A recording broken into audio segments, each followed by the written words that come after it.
کہ قرآن کے بغیر بات کی تو لوگ سمجھیں گے کہ نیا دین کھڑا ہو جائے گا، لیکن پھر غلط انٹرپریٹیشن کرتے ہیں. وہ ہے ریفرنس نمبر 6 سورۃ القصص کی آیت نمبر 7. وہ کہتے ہیں جی قرآن پاک میں یہ آیت ہے بسم اللہ الرحمن الرحیم وَأَوْحَيْنَا إِلَىٰ أُمِّ مُوسَىٰ کہ ہم نے وحی کی موسیٰ علیہ السلام کی والدہ کی طرف ان ارضعیہ کہ تو اپنے بچے کو دودھ پلاتی جا. اور پھر یہ آگے آیت چلتی ہے اور جب تجھے خدشہ ہو کہ اس بچے کو قتل کرنے لگیں گے تو پھر تو اس بچے کو پانی میں بہا دینا، ہم اسے تیری طرف واپس لوٹا دیں گے. اب ظاہر ہے اتنا بڑا ڈیسیژن کرنا کہ ایک بچے کو پانی میں ڈال دینا یہ بغیر کسی واضح الہام کے ممکن نہیں ہے. تو وہ کہتے ہیں یہ سب سے بڑی دلیل ہے کہ غیر انبیاء کو بھی وحی ہوتی ہے. لیکن وہ یہ بات بھول جاتے ہیں کہ یہ دو ہی واقعات آئے ہیں قرآن میں، ایک عیسیٰ علیہ السلام کی والدہ اور دوسری موسیٰ علیہ السلام کی والدہ، اور یہ دونوں پیغمبروں کی والدائیں ہیں. اس کے علاوہ کوئی تیسری مثال قرآن پاک میں نہیں آئی. تو یہ پرٹیکولر پیغمبروں کی وجہ سے اللہ تعالیٰ نے ان کے ساتھ یہ معاملات کیے. یہ خاص مسئلہ ہے، لہٰذا یہ ان کی دلیل قرآن کے اعتبار سے کمزور ہے. ہاں حدیث میں ایک مضبوط دلیل ہے لیکن اس کی انٹرپریٹیشن یہ غلط کرتے ہیں، وہ میں انشاءاللہ بیان کر دوں گا. تو پورے قرآن میں اور احادیث میں کبھی بھی کشف کا لفظ اپنے اس اصطلاح میں استعمال نہیں ہوا جو صوفیاء کرتے ہیں یا امام ابن تیمیہ نے کی، بلکہ کشف اپنے لغت کے معنوں میں استعمال ہوتا ہے. قرآن پاک میں کئی مثالیں ہیں، ایک مثال میں نے یہاں پر ڈال دی ہے. سورہ قاف کی آیت نمبر ہے 22 آپ کے ریفرنس پہ 7 نمبر. بسم اللہ الرحمن الرحیم فَكَشَفْنَا عَنْكَ غِطَاءَكَ فَبَصَرُكَ الْيَوْمَ حَدِيدٌ. یہ اللہ تعالیٰ قیامت والے دن مجرمین سے خطاب فرمائے گا، اے مجرم آج تیری نگاہ کے آگے سے ہم نے سارے پردے ہٹا دیے ہیں تو آج تیری نظر بڑی تیز ہے. تو دنیا میں کہا کرتا تھا کہ کس طریقے سے اللہ تعالیٰ مردوں کو زندہ کرے گا، تو آج تیری نظر بڑی تیز ہے. یہ اس سے ٹونٹ اللہ تعالیٰ فرمائے گا قیامت والے دن، تنزیہ گفتگو. تو اس امت میں بھائیوں یہ وہی جو موسیٰ علیہ السلام کی والدہ پر ہوئی، اس امت میں ختم نبوت کی وجہ سے یہ وحی کا سلسلہ بھی بین ہو چکا ہے. اور بعض لوگ یہ سمجھتے ہیں کہ جی اگلے انبیاء کی جو امتیں تھیں وہ تو پھر اچھی رہ گئیں کہ ان پر غیر انبیاء پر بھی وحی ہو جاتی تھی کشف کی شکل میں، جس کو وہ کہتے ہیں یا میں اس کو الہام کہتا ہوں، تو ہماری امت تو پھر پیچھے رہ گئی. تو بھائیو یہ اس امت کی خوبی ہے کہ ختم نبوت کی وجہ سے یہاں پر یہ معاملہ بین ہو گیا. اور یہ میرا اللہ تبارک و تعالیٰ نے مجھ پر شرح صدر کیا ہے یہ معاملہ، اس کو میں شرح صدر کہتا ہوں کہ یہ میرا جملہ گولڈن کوٹ یاد رکھیے گا کہ جس طریقے سے توحید صرف اس امت میں آ کر اپنے آخری درجے میں کامل ہوئی ہے کہ سجدہ تعظیمی بھی حرام ہو گیا، جو اگلی امتوں میں انبیاء کو کرنا جائز تھا. فرشتوں نے آدم علیہ السلام کو کیا، یوسف علیہ السلام کو ان کے بھائیوں نے کیا، ماں باپ نے کیا. اگلی امتوں میں سجدہ تعظیمی جائز تھا، اس امت میں حرام کر کے اللہ تبارک و تعالیٰ نے توحید کو جس طریقے سے کامل کیا، بالکل اس طریقے سے اگلی امتوں میں غیر انبیاء پر بھی الہام ہو جایا کرتا تھا، وحی خفی ہو جایا کرتی تھی. لیکن ختم نبوت کی وجہ سے آخری درجے میں اللہ تبارک و تعالیٰ نے یہ معاملہ ہی ختم کر دیا کہ آپ صلی اللہ علیہ وسلم کے بعد کوئی شخص یہ جرأت نہ کرے کہ میری طرف وحی خفی آتی ہے، میں وہ نبی تو نہیں ہوں لیکن میری طرف وحی آتی ہے. یہ معاملہ ہی بیان کر دیا. یہ ہے شرح صدر جو اللہ تعالیٰ نے مجھ پر کی ہے الحمدللہ. اور سورۃ الاحزاب کی آیت نمبر 40 بسم اللہ الرحمن الرحیم ما کان محمد ابا احد من رجالکم ولکن رسول اللہ وخاتم النبیین وکان اللہ بکل شیء علیما. اور محمد صلی اللہ علیہ وسلم تو تم مردوں میں سے کسی کے باپ نہیں بلکہ وہ تو اللہ کے رسول ہیں اور خاتم النبیین ہیں، خاتم بھی ہیں اور خاتم بھی ہیں، اور اللہ تعالیٰ کو ہر شے کا علم ہے. یہ خاتم اور خاتم کی بحث جو قادیانی کرتے ہیں، آج موقع نہیں، اس پہ میرا پورا لیکچر ہے تقریباً 35 سے 40 منٹ کا، مسئلہ نمبر 40 کے نام سے اہل سنت پاک.com پر.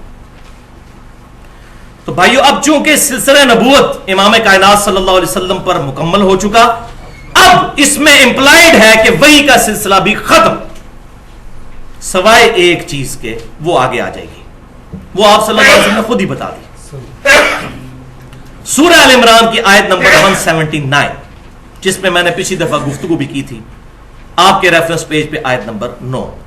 بسم اللہ الرحمن الرحیم وما کان اللہ لیطلعکم علی الغیب، اور اللہ کی یہ شان نہیں ہے کہ تمہیں غیب پر مطلع کرے، ولیکن اللہ یجتبی من رسلہ من یشاء، بلکہ اللہ تعالیٰ چن لیتا ہے اپنے پیغمبروں میں سے جن کو چاہتا ہے، فآمنوا باللہ ورسولہ، تو تمہارا کام ہے ایمان لاؤ اللہ اور اس کے رسول پر، وَإِن تُؤْمِنُوا وَتَتَّقُوا فَلَكُمْ أَجْرٌ عَظِيمٌ، اور اگر تم ایمان لاؤ گے اور تقوی اختیار کرو گے تو تمہارے لیے اجر عظیم ہے۔ تو سیدنا ابو بکر صدیق رضی اللہ تعالیٰ عنہ سے لے کر آخری انسان جو مسلمان اس روئے عرض پر آئے گا، سب کے سب لوگ ایمان بالغیب رکھیں گے۔ علم غیب صرف اللہ تعالیٰ اپنے انبیاء کو عطا فرماتا ہے، اور ہمارے محبوب صلی اللہ علیہ وسلم کو اللہ تعالیٰ نے جو غیبی خبریں عطا فرمائی وہ ان کے لیے، باقی سب لوگ تصدیق کرنے والے ہیں۔ اس پہ میں نے پچھلی دفعہ ڈیٹیل سے بحث بھی کی تھی الحمدللہ۔ اس میں نے کئی ایک مثالیں بتائیں جو آج میں نے بتائی، صحیح بخاری اور صحیح مسلم کی متفق علیہ حدیث کی عذاب قبر صحابہ کو نظر نہیں آیا، نبی صلی اللہ علیہ وسلم نے دیکھ لیا۔ اسی طریقے سے صحیح بخاری اور مسلم کی متفق علیہ حدیث ہے کہ آپ صلی اللہ علیہ وسلم نے ممبر پہ خطبہ دیتے ہوئے فرمایا کہ میں نے جنت اور دوزخ کو بالکل اپنے سامنے دیکھا، صحابہ کو نظر نہیں آئی۔ اسی طریقے سے صحیح مسلم میں حدیث ہے انٹرنیشنل نمبرنگ کے مطابق 7213 کہ آپ صلی اللہ علیہ وسلم نے فرمایا کہ اگر مجھے یہ خطرہ نہ ہوتا کہ تم اپنے مردوں کو ہی دفنانا چھوڑ دو گے تو جو عذاب میں دیکھتا ہوں قبر کا اور سنتا ہوں، میں اپنے رب سے دعا کرتا کہ اللہ تعالیٰ تمہیں وہ عذاب سنوا دیتا، لیکن مجھے ڈر ہے کہ اگر تم وہ عذاب سن لو تو تم اپنے مردوں کو دفنانا ہی چھوڑ دو گے۔ اب اس میں یہ بات پتہ چل گئی کہ صحابہ کرام نے کبھی عذاب نہیں سنا، تو یہ کشف القبور کا عقیدہ سوائے من گھڑت عقیدے کے کچھ نہیں ہے۔ یا پھر ڈکلیئر کریں کہ ہاں ان ہمارے بزرگوں کے مرتبے صحابہ سے بھی بڑھ کر تھے، ان پہ وہ چیزیں کھل گئی جو صحابہ کرام علیہم رضوان پر نہیں کھلی، والعیاذ باللہ تعالی۔ اب رہا مسئلہ بھائیو اس حدیث کا جس کی غلط انٹرپریٹیشن کی تقریباً تمام مکاتب فکر کے لوگوں نے، اور ایک غلط عقیدہ امت کے اندر پروپیگیٹ کر دیا، اور اسی کو انہوں نے کہا یہ ہے ہمارے کشف کی بنیاد، یہ والی حدیث۔ تو وہ میں حدیث بھی بیان کرتا ہوں، اس کی غلط انٹرپریٹیشن کی ایک ایک چیز کا جواب بھی دوں گا انشاءاللہ، اس کی صحیح اپروپریٹ ٹرانسلیشن بھی بتاؤں گا۔ وہ صحیح بخاری اور صحیح مسلم کی متفق علیہ حدیث ہے سیدنا عمر فاروق رضی اللہ تعالیٰ عنہ کے فضائل کے چیپٹر میں،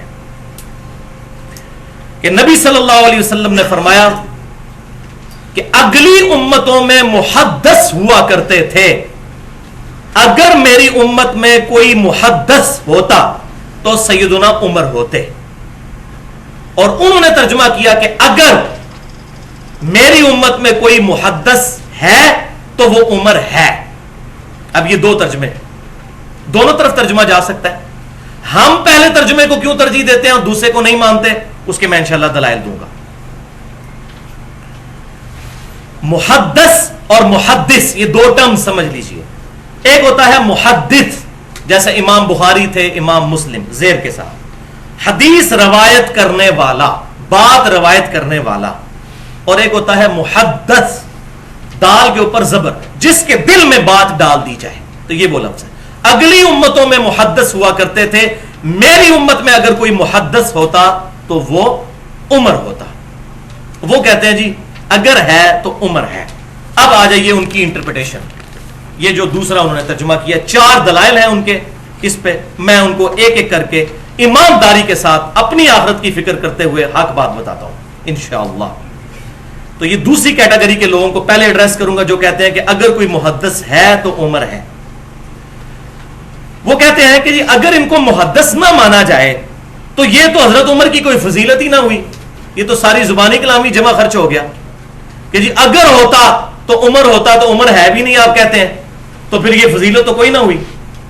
آن دا فیس آف آرگومنٹ بات تو ٹھیک ہے، لیکن وہ یہ بات بھول جاتے ہیں کہ اسی طرح کی ایک حدیث جامعہ ترمذی میں بھی ہے، اگر میرے بعد کوئی نبی ہوتا تو عمر ہوتا۔ تو نبی ہے کوئی حضور کے بعد؟ حضرت عمر کو نبوت ملی، تو یہ فضیلت ہے نا۔ اگر یہ فضیلت ہے تو وہ فضیلت بھی رہے گی کہ اگر محدث ہوتا تو عمر ہوتا، بالکل ایک جیسی بات ہے۔ اچھا، دوسری دلیل وہ کہتے ہیں جی اگلے نبیوں کی امتیں تو پھر اس امت سے بازی لے گئیں، ان کے عام امتیوں کو بھی اللہ تبارک و تعالیٰ وحی خفی فرماتا تھا، وہ محدث ہوتے تھے، اس امت میں کسی کو بھی نہ ملا، تو اس امت کی فضیلت ہی نہ رہی۔ تو یہ الحمدللہ میں نے کہا کہ اللہ تعالیٰ نے مجھ پر شرح صدر کیا ہے اس معاملے میں کہ بھائیو اس امت کی فضیلت ہی اس میں ہے کہ اس امت میں کوئی محدث نہ ہو۔ کیوں؟ یہ ختم نبوت کا تقاضا ہے۔ جس طریقے سے توحید کامل ہوئی کہ اس امت میں سجدہ تعظیمی بھی حرام ہو گیا جو اگلی امتوں میں جائز تھا، توحید کو کامل کرنے کے لیے، ختم نبوت کو کامل کرنے کے لیے، اس معاملے پہ سیل لگانے کے لیے اللہ تعالیٰ نے یہ معاملہ بھی کر دیا کہ وحی خفی جو غیر انبیاء کو ہوتی تھی وہ ختم کر دی۔ یہ تو فضیلت ہے اس امت کی۔ اور پھر ان سے پوچھیں کہ اس امت کی فضیلت تو اللہ نے خود بتا دی ہے، ان چیزوں کی وجہ سے تو فضیلت نہیں ہے، ختم نبوت کی وجہ سے فضیلت ہے، جس کی وجہ سے اللہ تعالیٰ نے وہ ٹائٹل اس امت کو دیا۔ سورہ آل عمران کی آیت نمبر 110 میں کنتم خیر امت اخرجت للناس تأمرون بالمعروف وتنہون عن المنکر وتؤمنون باللہ، تم سب سے بڑی بہتر امت ہو جو لوگوں کی بھلائی کے لیے نکالے گئے، تم لوگوں کو نیکی کی طرف بلاتے ہو اور برائی سے روکتے ہو اور اللہ پر ایمان لاتے ہو جیسا کہ حق ہے۔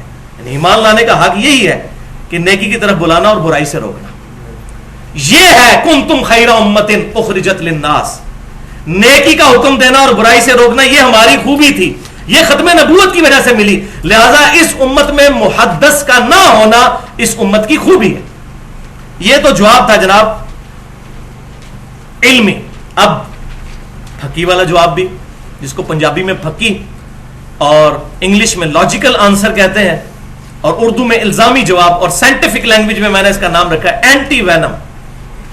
تو پھکی والا جواب یہ ہے کہ کل کو پھر کوئی یہ بھی کہے گا کہ حضرت ابراہیم علیہ السلام کے بیٹے بھی پیغمبر تھے، ان کے پوتے بھی پیغمبر تھے، ان کے پڑپوتے بھی پیغمبر تھے۔ سیدنا ابراہیم علیہ السلام کے بیٹے سیدنا اسحاق علیہ السلام، ان کے بیٹے یعقوب علیہ السلام، پھر ان کے آگے سے بھی بیٹے سیدنا یوسف علیہ السلام، وہ پیغمبر تھے، اور ہمارے نبی صلی اللہ علیہ وسلم کی اولاد میں تو کوئی پیغمبر نہیں ہے، تو اب یہاں ہم پیغمبر ثابت کرنا شروع کریں گے۔ تو یہ ہے وہ پھکی والا جواب کہ اس امت کی خوبی یہی ہے کہ ختم نبوت کی وجہ سے یہ معاملات بینڈ، الحمدللہ۔ تیسری دلیل جس سے وہ دھوکہ دینے کی کوشش کرتے ہیں، وہ بھی بڑی مضبوط دلیل ہے اگر عام آدمی کو پتہ نہ ہو۔ وہ کہتے ہیں کہ دیکھیں جی، صحیح بخاری اور مسلم کی متفق علیہ حدیث ہے کہ 3 معاملات میں اللہ تعالیٰ نے سیدنا عمر فاروق رضی اللہ تعالیٰ عنہ کے مشورے پر آیات قرآن کی نازل کر دی۔ نمبر 1 کہ سیدنا عمر فاروق رضی اللہ تعالیٰ عنہ نے مشورہ دیا تھا کہ مقام ابراہیم کو مصلی بنایا جائے، کیونکہ آپ صلی اللہ علیہ وسلم مستجاب دیوار پر کھڑا ہوتے تھے، اور وہ جو دیوار ہے یہ آپ پاکستان سے دیکھیں تو اس کارنر پر جو ہے وہ حجر اسود ہے، اس دیوار کو مستجاب کہتے ہیں، یہاں پر حتیم ہے، یعنی حتیم کے اپوزٹ ہے مستجاب۔ تو یہاں آپ صلی اللہ علیہ وسلم نماز پڑھتے تھے، اس کا فائدہ یہ ہوتا تھا کہ دونوں قبلوں کی طرف منہ ہو جاتا تھا۔ تو سیدنا عمر نے مشورہ دیا کہ یا رسول اللہ آپ یہاں پر مقام ابراہیم پر پڑھیں تاکہ وہ دوسرے قبلے والا معاملہ الگ رہ جائے اور پرٹیکولر خانہ کعبہ شریف کی پرائورٹی ثابت ہو۔ تو اس پر آیت نازل ہوگی سورۃ البقرہ میں، وَاتَّخِذُوا مِن مَّقَامِ إِبْرَاهِيمَ مُصَلًّى۔ ایک یہ چیز۔ دوسرا، سیدنا عمر نے مشورہ دیا تھا کہ عورتوں کو پردے کا حکم دے، اس پہ آیات نازل ہوئی سورۃ الاحزاب میں، سورہ نور کے اندر۔ اور تیسرا، غزوہ بدر کے قیدیوں کے معاملے میں سیدنا عمر فاروق رضی اللہ تعالیٰ عنہ کا جو مشورہ تھا، اسی کی توثیق اللہ تعالیٰ نے قرآن پاک میں نازل فرمائی۔ تو کہتے ہیں دیکھیں جی، سیدنا عمر کو یہ کشف ہو گیا تھا، قرآن اور حدیث میں کوئی دکھا دے کسی ضعیف روایت میں کہ انہوں نے کہا کہ مجھے کشف ہوا ہے، ان کے اپنے الفاظ بخاری اور مسلم میں اسی حدیث میں ہے، وہ کہتے ہیں میں نے 3 کاموں میں اپنے رب کی موافقت کی، میں نے اپنے رب کی موافقت کی۔ تو یہ شرح صدر ہوا، ان کا ایکسپرٹ اوپینین تھا کہ یہ ان کے مشورے تھے، وہ مان لی، اور کئی مشورے نہیں بھی مانے گئے، ایسا نہیں ہے کہ ہر مشورہ ہی مانا گیا ہے۔ صلح حدیبیہ کے موقع پر بخاری اور مسلم میں حدیث آتی ہے کہ سیدنا عمر راضی نہیں تھے اس صلح کے اوپر اور بڑی سختی سے مخالفت کی، اور ان سے تھوڑی سی گستاخی بھی ہو گئی جس پہ وہ بعد میں روتے تھے۔ وہاں حضور نے ان کی بات نہیں مانی، اور بعد میں پتا چلا کہ حضرت عمر کا مشورہ 100% غلط تھا، بلکہ الٹا اس سے اسلام کو نقصان ہو جانا تھا، وہ حضور نے نہیں مانا۔ تو یہ سیدنا عمر کے الفاظ ہیں کہ اللہ تعالیٰ کی میں نے موافقت کی، میرا مشورے تھے، اللہ تعالیٰ نے اس کو انڈورس کر، کشف کا لفظ کہیں نہیں آیا، الہام کا لفظ بھی اس میں نہیں آیا۔ چوتھی دلیل اس کانٹیکسٹ میں بڑی مشہور حدیث پیش کرتے ہیں دلائل النبوہ امام بہیقی کی کتاب سے، وہ جس سیدنا عمر نے سینکڑوں میل دور اپنے ایک جرنیل ساریہ کو دیکھ لیا تھا ممبر پر اور کہا تھا یا ساریۃ الجبل، اے ساریہ پہاڑ کی طرف متوجہ ہو، تو ان کو کشف ہو گیا تھا، اتنی دور انہوں نے دیکھ لیا، اور اپنی اجتہادی غلطی کی وجہ سے، منہج کی خرابی کی وجہ سے جو حدیث پہ حکم لگانے کا ہے، شیخ البانی نے بھی اس روایت کو حسن کہا، حالانکہ یہ پکی ٹھکی ضعیف روایت ہے۔ اس حدیث میں محمد بن اجلان ایک راوی ہیں، وہ مدلس ہیں اور ان سے روایت کر رہے ہیں، اور صحیح مسلم یہ پیٹ رول موجود ہے کہ مدلس کی ان والی روایت ضعیف ہوتی ہے جب تک وہ بتا نہ دے کہ اس نے یہ حدیث کس سے سنی ہے، سما کی تصریح کوئی ثابت نہیں ہے۔ اور اگر کوئی کہتا ہے جی میں نے اس اصول کو نہیں ماننا، تو اس اصول پہ پھر میں ایک حدیث بتاتا ہوں جو اکثر بتایا کرتا ہوں، آج پھر بتاؤں، کیونکہ اس کے بغیر، اس اینٹی وینم کے بغیر، اس پھکی کے بغیر اور اس لاجیکل آنسر کے بغیر، الزامی جواب کے بغیر بات سمجھ نہیں آتی۔ کوئی کہتا ہے اگر میں مدلس کی آن والی روایت کو ضعیف نہیں مانتا، تو پھر یہ روایت جو مسند امام احمد میں بھی موجود ہے، مشکات المصابی میں انٹرنیشنل نمبرنگ کے مطابق 4902 نمبر حدیث ہے، مفاخرت اور عصبیت کے بیان میں آپ صلی اللہ علیہ وسلم کی حدیث ہے، جو لکھی ہوئی ہے ویسے ثابت نہیں ہے۔ وہ الفاظ کیا ہے کہ فرمایا کہ جو شخص اپنے جاہلی نسب پر فخر کرے اسے کہو کہ اپنے باپ کا عضو تناسل کاٹ کے اپنے منہ میں رکھ لو، اور یہ بات اس سے کنایے سے نہ کرو، ڈائریکٹ کہو کہ اپنے باپ کی شرم کا کاٹ کے اپنے منہ میں رکھ لے کہ تو اپنے باپ کے نسب پہ فخر کرتا ہے۔ یہ نبی صلی اللہ علیہ وسلم کی طرف منسوب مسند امام احمد میں۔ تو آپ مان سکتے ہیں کہ حضور ایسی بات کریں؟ آپ صلی اللہ علیہ وسلم وَإِنَّكَ لَعَلَىٰ خُلُقٍ عَظِيمٍ، اخلاق کے بلند ترین درجے پر فائز، اور بخاری اور مسلم کی متفق علیہ حدیث کہ آپ صلی اللہ علیہ وسلم میں کنواری لڑکیوں سے زیادہ شرم و حیا موجود تھی۔ آپ کیسے ہی بات کر سکتے تھے؟ ہو ہی نہیں سکتا۔ اس حدیث میں حسن بصری مدلس ہیں اور ان سے روایت کر رہے ہیں، اور حسن بصری تو محمد بن اجلان سے ہزاروں گنا بڑے امام ہیں اور تابعی ہیں، 70 صحابہ کی صحبت کرنے والے ہیں، لیکن مدلس ہیں، ان سے روایت کر رہے ہیں۔ اصول محدثین پہ یہ روایت بھی ضعیف ہے۔ تو جس نے کہنا ہے کہ میں نے یا ساریت الجبل کو صحیح ماننا ہے، پھر اس کو بھی صحیح ماننا ہے۔ ہم تو دونوں کو کہتے ہیں اصول محدثین پر ضعیف ہے، ہماری اپنی مرضی سے نہیں۔ سیدنا عمر کے فضائل میں نے ایک لیکچر دیا ہے اسی محرم میں، تقریباً 2 گھنٹے کا، فضائل سیدنا عمر قرآن و سنت کی روشنی میں۔ اس میں سیدنا عمر کے بارے میں جو ضعیف روایتیں کافی ساری ہیں، ان کو بھی میں نے ان کا بھی پوسٹ مارٹم کیا ہے۔ ان میں ایک یہ بھی تھی، وہ مسئلہ نمبر 65 کے نام سے اہل سنت پاک.com پر اپلوڈ ہے۔ اب ایک اور پھکی والا جواب اسی میں، ہم for the sake of argument اگر یہ بات مان لیں، وہ کہتے ہیں نہیں جی آپ ترجمہ یہ کریں کہ اگر کوئی محدث ہے تو عمر ہے، تو ہم کہتے ہیں for the sake of argument agreed. تو اس کا مطلب یہ ہے کہ حضرت عمر کے علاوہ کوئی اور محدث نہیں ہے، کیونکہ اس میں الفاظ ہیں اگر کوئی محدث اس امت میں ہے تو عمر ہے۔ پھر سیدنا عمر خاتم المحدثین ہوئے، خاتم المحدثین ہوئے، اگر یہ معنی بھی کر لیا جائے، اس کے بعد پھر کوئی بھی نہ ہوا اگر یہ بھی، ورنہ تو پہلے 4 دلائل کے بعد تو گنجائش ہی نہیں ہے۔ لیکن یہ ان کے لیے آخری درجے میں ان کی ہدایت کے لیے یہ بھی علمی طور پر ان کو جواب دیا جا سکتا ہے اینٹی وینم کے طور پر۔ اب آ جائیے وہ جو اپروپریٹ ترجمہ جو میں نے کیا تھا، جس کی طرف قرآن و سنت کے دلائل جاتے ہیں، وہ حق ترجمہ ہے، وہ ہے اگر کوئی محدث ہوتا تو عمر ہوتا۔ یہ ترجمہ کیوں کیا؟ پہلی دلیل صحیح بخاری سے انٹرنیشنل نمبر کے مطابق 6990 نمبر حدیث ہے، کتاب التعبیر چیپٹر میں امام کائنات صلی اللہ علیہ وسلم نے فرمایا میرے بعد نبوت کی خبروں میں سے صرف مبشرات باقی ہیں، کیٹاگوریکل ڈینائی، صرف مبشرات اور کوئی چیز نہیں۔ صحابہ نے پوچھا یا رسول اللہ صلی اللہ علیہ وسلم یہ مبشرات کیا ہیں؟ تو فرمایا اچھے خواب، دیٹس آل۔ خوابوں کے علاوہ اس امت میں اب کوئی اور ذریعہ نہیں ہے غیب کی خبریں آنے کا، کیٹاگوریکل ڈینائی ہے۔ اگر ہوتا تو آپ فرماتے خواب بھی ہیں، کشف بھی ہے، الہام بھی ہے، یہ چیزیں قیامت تک چلیں گی۔ فرمایا میرے بعد نبوت کی خبروں میں سے صرف مبشرات باقی ہیں، اور وہ کھول بھی دیا خواب، وہ نیند کی حالت میں ہوتا ہے، بیداری میں نہیں ہوتا۔ یہ پہلی دلیل، بڑی مضبوط دلیل۔ اور بخاری اور مسلم میں حدیث ہے پھر کہ آپ صلی اللہ علیہ وسلم نے فرمایا کہ خواب یا اللہ کی طرف سے ہوتا ہے یا شیطان کی طرف سے، دیکھنا پھر اس کو بعد میں کتاب و سنت پر ہی ہوگا کہ یہ خواب شیطانی ہے یا رحمانی ہے۔ وہ میں پوائنٹ نمبر 3 میں انشاءاللہ تعالی ایڈریس کر دوں گا۔ دلیل نمبر 2 اس میں یہ ہے، صحیح بخاری میں حضرت عمر نے خود ہی بتا دیا ہے اپنا عقیدہ اور اپنا سٹیٹس کتاب الشہادات چیپٹر میں انٹرنیشنل نمبرنگ کے مطابق 2641 نمبر حدیث ہے. سیدنا عمر کا اپنا قول ہے کتاب الشہادات صحیح بخاری میں. سیدنا عمر خطبہ دیتے ہوئے کہتے ہیں کہ جب تک نبی صلی اللہ علیہ وسلم ہم میں موجود تھے اللہ تبارک و تعالی وحی کے ذریعے ہمارا مواخذہ فرما لیتا تھا. پہلی چیز کہ آپ موجود تھے, وحی آتی تھی, ہمارا مواخذہ ہو جاتا تھا اگر کوئی بات ہم چھپا لیتے تھے. نمبر 2, اب ہم ظاہر پر ہی فتویٰ لگائیں گے کیونکہ سلسلہ وحی منقطع ہو چکا ہے. یہ الفاظ ہیں کہ چونکہ وحی کا سلسلہ منقطع ہو گیا ہم ظاہر کے اوپر فتویٰ لگائیں گے, ہمیں تو پتہ ہی نہیں دل میں کیا ہے. تیسری بات, اچھے اعمال والوں کو امن دیں گے, ان کی تصدیق کریں گے. اور چوتھی بات, برے اعمال والوں کو امن نہیں دیں گے, ان کی تصدیق بھی نہیں کریں گے اور نہ ان کی یہ بات مانیں گے کہ ہمارے دل میں نیت یہ تھی, ہم نے ظاہری طور پر یہ کام کیا. ہم یہ ان کا آرگومنٹ قبول نہیں کریں گے کیونکہ وحی کا سلسلہ منقطع ہو چکا ہے, ہمیں نہیں پتا ان کے دلوں میں کیا ہے.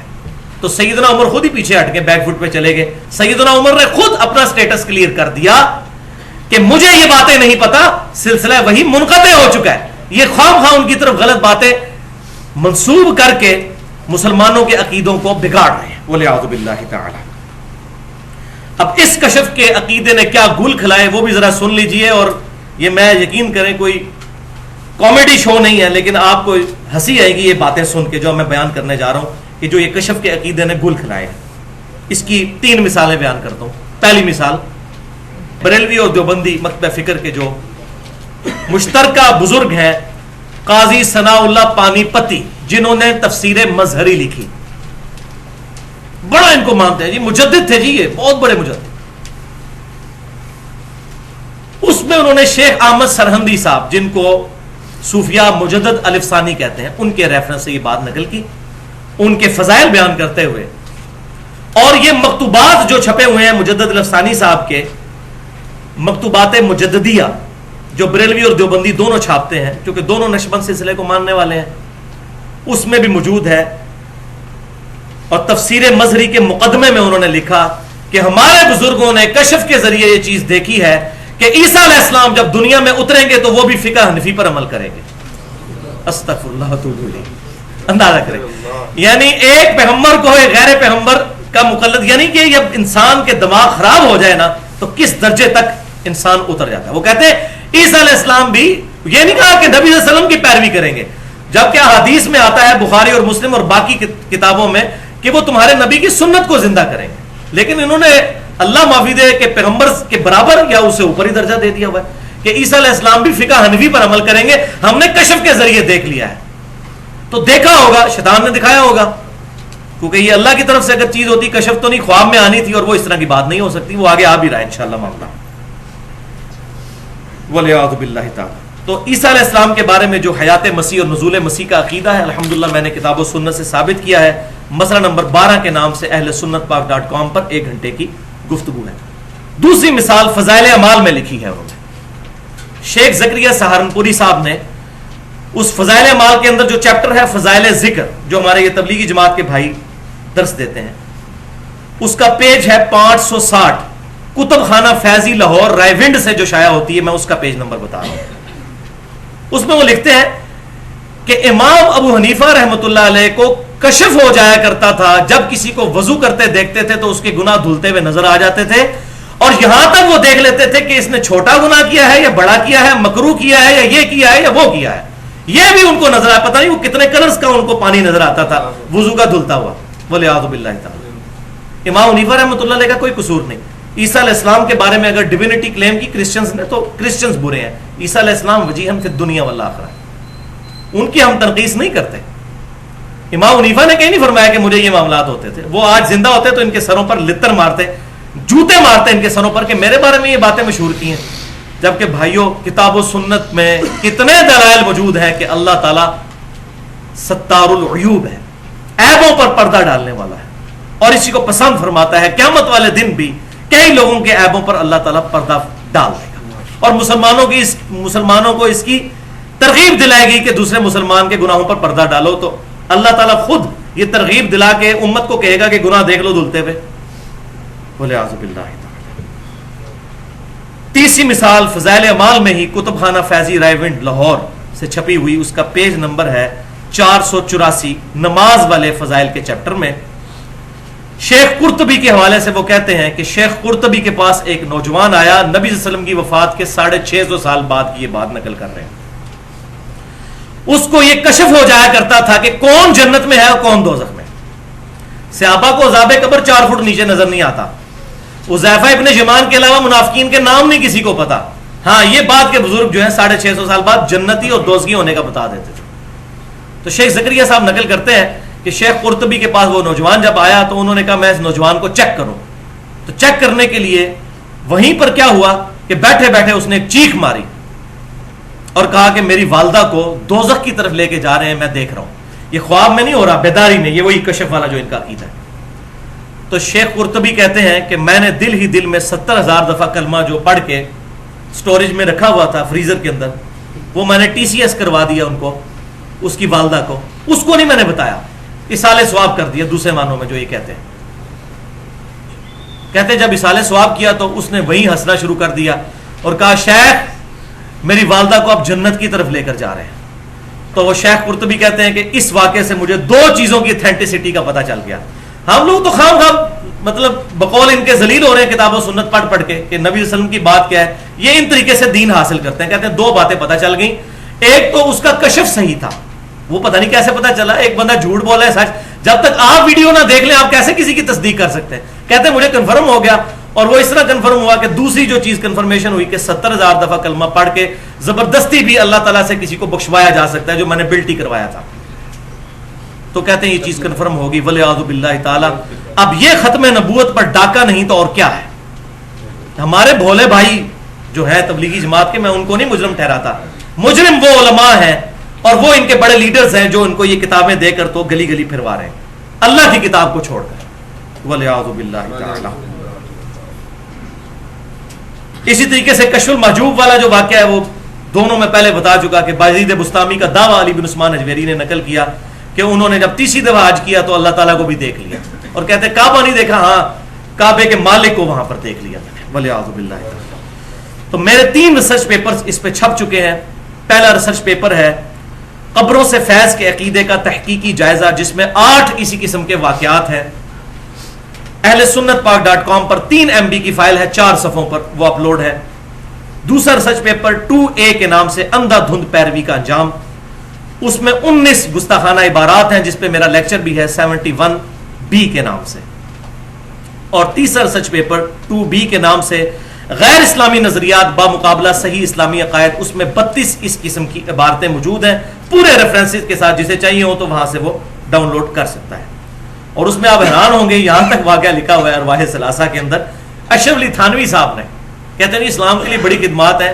اب یہ بھی تو انہوں نے خدمت کی، ارواح ثلاثہ میں انہوں نے نقل کیا، نام ہی دیکھ لیں کتنا خطرناک ہے، 3 روحوں کا بیان ارواح ثلاثہ، اس میں وہ نقل کرتے ہیں۔ قبروں سے فیض والے میں نے پمفلٹ میں بھی ڈالا ہے کہ قاسم ننوتوی صاحب جنہوں نے مدرسہ دیوبند بنایا تھا، مرنے کے کئی سال کے بعد وہ قبر سے باہر نکلے اور دیوبند مدرسے میں 2 مولویوں کے درمیان جھگڑا تھا، ان کی صلح کروا کے دوبارہ قبر کے اندر واپس چلے گئے۔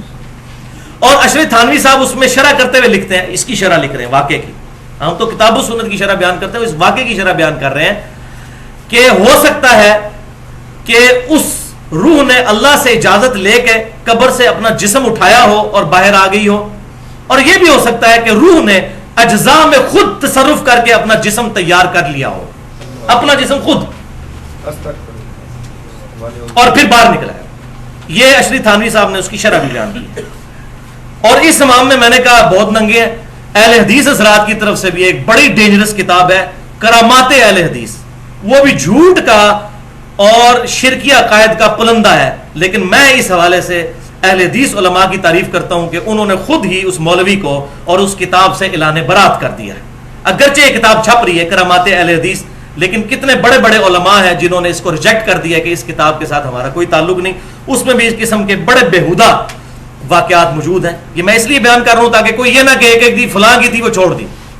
اسی طریقے سے اہل تشیع کی تو آپ جو کتاب کھولیں اس میں تو یہ چیزیں موجود ہیں، لیکن الحمدللہ اب ہمارے لیکچرز کے ذریعے اللہ تبارک و تعالی ہدایت دینے والا ہے، بات لوگوں تک الحمدللہ حق بات پہنچ رہی ہے۔ اب اس میں جب یہ باتیں کریں گے تو بڑا لیم ایکسکیوز دیں گے آپ کو، او جی اللہ تعالیٰ چاہے تو کرامت نہیں دکھا سکتا، آپ کرامت کے منکر ہیں۔ کرامت کے ہم منکر نہیں، میرا پورا لیکچر ہے کرامت کے اوپر، مسئلہ نمبر 49 کے نام سے، اس کے 15 منٹ شروع کے کرامت کے، ہم کس کرامت کو مانتے ہیں؟ کرامت کوئی دکھا نہیں سکتا، اللہ کا کرم ہوتا ہے کسی پر، خود نہیں کیپیبل ہوتا دکھانے کا۔ اور جی کرامت ہے، دیکھیں نا جی، اللہ تعالیٰ چاہے تو قاسم نانوتوی صاحب قبر سے نکل کر مدرسہ دیوبند میں 2 مولویوں کی صلاح نہیں کروا سکتے؟ اب کون بندہ جو کہے گا جی نہیں ہو سکتا ایسے، اس طریقے سے؟ لیکن یہ صرف اپنے مولویوں کے لیے۔ اگر ان سے پوچھیں کہ ہمارے اہل تشیع بھائی جو یا علی مدد کہتے ہیں، اللہ چاہے تو حضرت علی قبر سے نکل کے آ کے ان کی مشکل کشائی نہیں کر سکتے، کہیں گے یہ شرک ہے۔ تو معاملہ یہ ہے کہ مسئلہ کہیں اور پہ خراب ہے، رزلٹ پہلے فکس ہے، پری ڈیٹرمنٹ ہے، اس میں چیزوں کو فٹ ان کیا جاتا ہے۔ اور یہ اللہ تعالیٰ چاہے تو دکھا سکتا ہے۔ بھائی اس طریقے سے اگر چیزیں مانی جائیں تو انسان مسلمان نہیں رہتا۔ کیوں؟ کہ اللہ تبارک و تعالیٰ نے واضح طور پر قرآن پاک میں 2 آیات ایسی نازل فرما دی ہیں، وَلِعَوْذُ بِاللَّهِ تعالیٰ۔ یہاں پر اگر میں جملہ بولوں کہ پھر کوئی یہ شخص یہ بھی جرأت کر سکتا ہے کہ اللہ تعالیٰ چاہے تو بیوی رکھ سکتا ہے، جبکہ اللہ تعالیٰ فرما رہا ہے لم یلد ولم یولد ولم یکن لہ کفوا احد۔ اللہ کا چاہنا آپ نے اپنی مرضی سے کیسے طے کر دیا؟ تو یہ 2 آیات یاد رکھیں جس کے تحت میں سمجھتا ہوں کہ ایسے عقیدوں کو اللہ کی طرف اپنی مرضی سے کرامت کہہ کے منسوب کرنا کفر ہے۔ پہلی آیت سورۃ النساء اور سورۃ المائدہ دونوں میں موجود ہے، یا اہل الکتاب لا تغلوا فی دینکم ولا تقولوا علی اللہ الا الحق۔ اہل کتاب، اللہ تعالیٰ کے اپنے دین کے معاملے میں غلو نہ کرو اور اپنے رب کے بارے میں، اللہ کے بارے میں کوئی ایسی بات نہ کرو جو حق پر مبنی نہیں ہے، صرف حق بات کرو۔ اور دوسری آیت 24ویں پارے کی شروع میں آیت ہے فمن اظلم ممن کذب علی اللہ، اور یہ مضمون کئی دفعہ آیا، سورہ زمر کی آیت نمبر 32 ہے۔ اس سے بڑھ کر ظالم اور گناہگار شخص اور کوئی نہیں ہو سکتا جو اللہ پر اپنی مرضی سے جھوٹ تھوپ دے۔ سورۃ الانبیاء کی 95 نمبر آیت میں ہے جو مر گیا قیامت تک دنیا میں واپس نہیں آئے گا، قرآن کا انکار ہوگا۔ لا تبدیل لکلمات اللہ، اللہ تعالیٰ کے کلمات نہیں بدلتے۔ اگر کوئی کہے کہ اللہ تبارک و تعالیٰ چاہے تو اپنے کلمات کو بدل دے، تو بھائیو جو اپنے کلمات کو بدلے گا وہ اللہ نہیں ہے، اور جو اللہ ہے وہ جھوٹ نہیں بولتا، وہ اپنے کلمات کو نہیں بدلتا، وہ فکس ہے۔ اور انہی چیزوں کو بنیاد بنایا ماضی قریب میں ہی، آج سے 100 سال پہلے انڈیا پاکستان کے اندر ایک بہت بڑی پرسنالٹی غلام احمد قادیانی دجال نے، جس نے انہی چیزوں کو بنیاد بنا کر امتی نبی ہونے کا دعویٰ کیا۔ اس کی آپ کتابیں پڑھ کے دیکھیں، روحانی خزائن، کشتی نوح اور حقیقت الوحی، یہ بھی ایک کتاب ہے۔ اس میں اس نے کہا کہ یہ جتنے دعوے میں کر رہا ہوں یہ پچھلے سارے صوفیاء کرتے آئے ہیں، اگر میں نے کر لیا تو میں نے کون سا جرم کیا ہے؟ اور دیو جواب انہوں، آؤ میدان جواب دیو۔ تو میں اس پہ ایک جملہ بولا کرتا ہوں کہ غلام احمد قادیانی نے شراب کو شراب پی کر کہا کہ میں نے شراب پی، اور ان لوگوں نے وہی غلط اور گندی چیزیں اپنے عقائد پروپیگیٹ کیے، لیکن کہا یہ شراب نہیں انگوروں کا جوس ہے شراب ہی تھی، لیکن فتوے سے بچ گئے۔ کسی نے کلمہ پڑھوایا لا الہ الا اللہ چشتی رسول اللہ، لا الہ الا اللہ اشرف علی تھانوی رسول اللہ، یہ کلمے پڑھائے اور کہا یہ معرفت کی باتیں ہیں، ہم پیغمبر ہونے کا دعویٰ نہیں کرتے، بولے اعوذ باللہ تعالی۔ اور اسی پر میرا وہ لیکچر ہے، مسئلہ نمبر 71B، انڈیا پاکستان کے بزرگوں کی 19 گستاخانہ عبارات کا تحقیقی جائزہ۔ اب آ جائیے جناب آخری پوائنٹ کی طرف، اور وہ ہے خوابوں سے متعلق۔ ایک دفعہ دروشی پڑھ لیجئے، اللہم صلی علی محمد وعلی آل محمد کما صلیت علی ابراہیم وعلی آل ابراہیم انک حمید مجید، اللہم بارک علی محمد وعلی آل محمد کما بارکت علی ابراہیم وعلی آل ابراہیم انک حمید مجید۔ پوائنٹ نمبر 3 ہے تیسری اصطلاح سے ریلیٹڈ، اور وہ ہے رؤیا، عربی میں کہتے ہیں خواب کو رؤیا،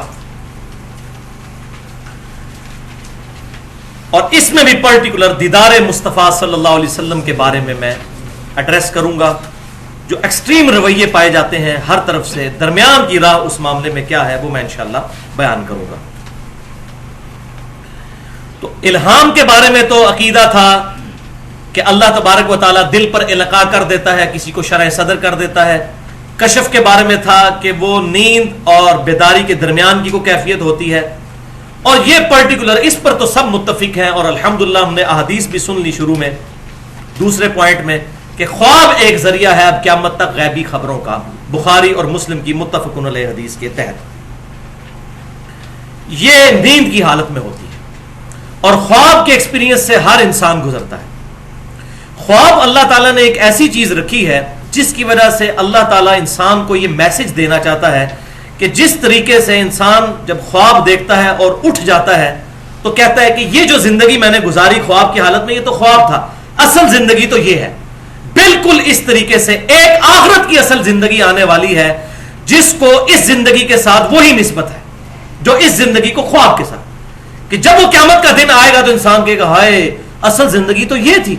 تو یہ دنیا میں اللہ تعالیٰ نے ایک ایکسپیرینس کروا دیا، اور یہ اللہ تعالیٰ کا ایک طریقہ ہے، اللہ تعالیٰ نے ایک انسٹیٹیوٹ بنایا ہے، ایک موڈ آف نالج ہے، ایک ورچوئل تمثیلی طریقہ ہے لوگوں تک غیب کی خبریں پہنچانے کا اور ان کی اصلاح کرنے کا۔ شیطانی بھی ہو سکتا ہے، رحمانی خواب بھی ہوتے ہیں۔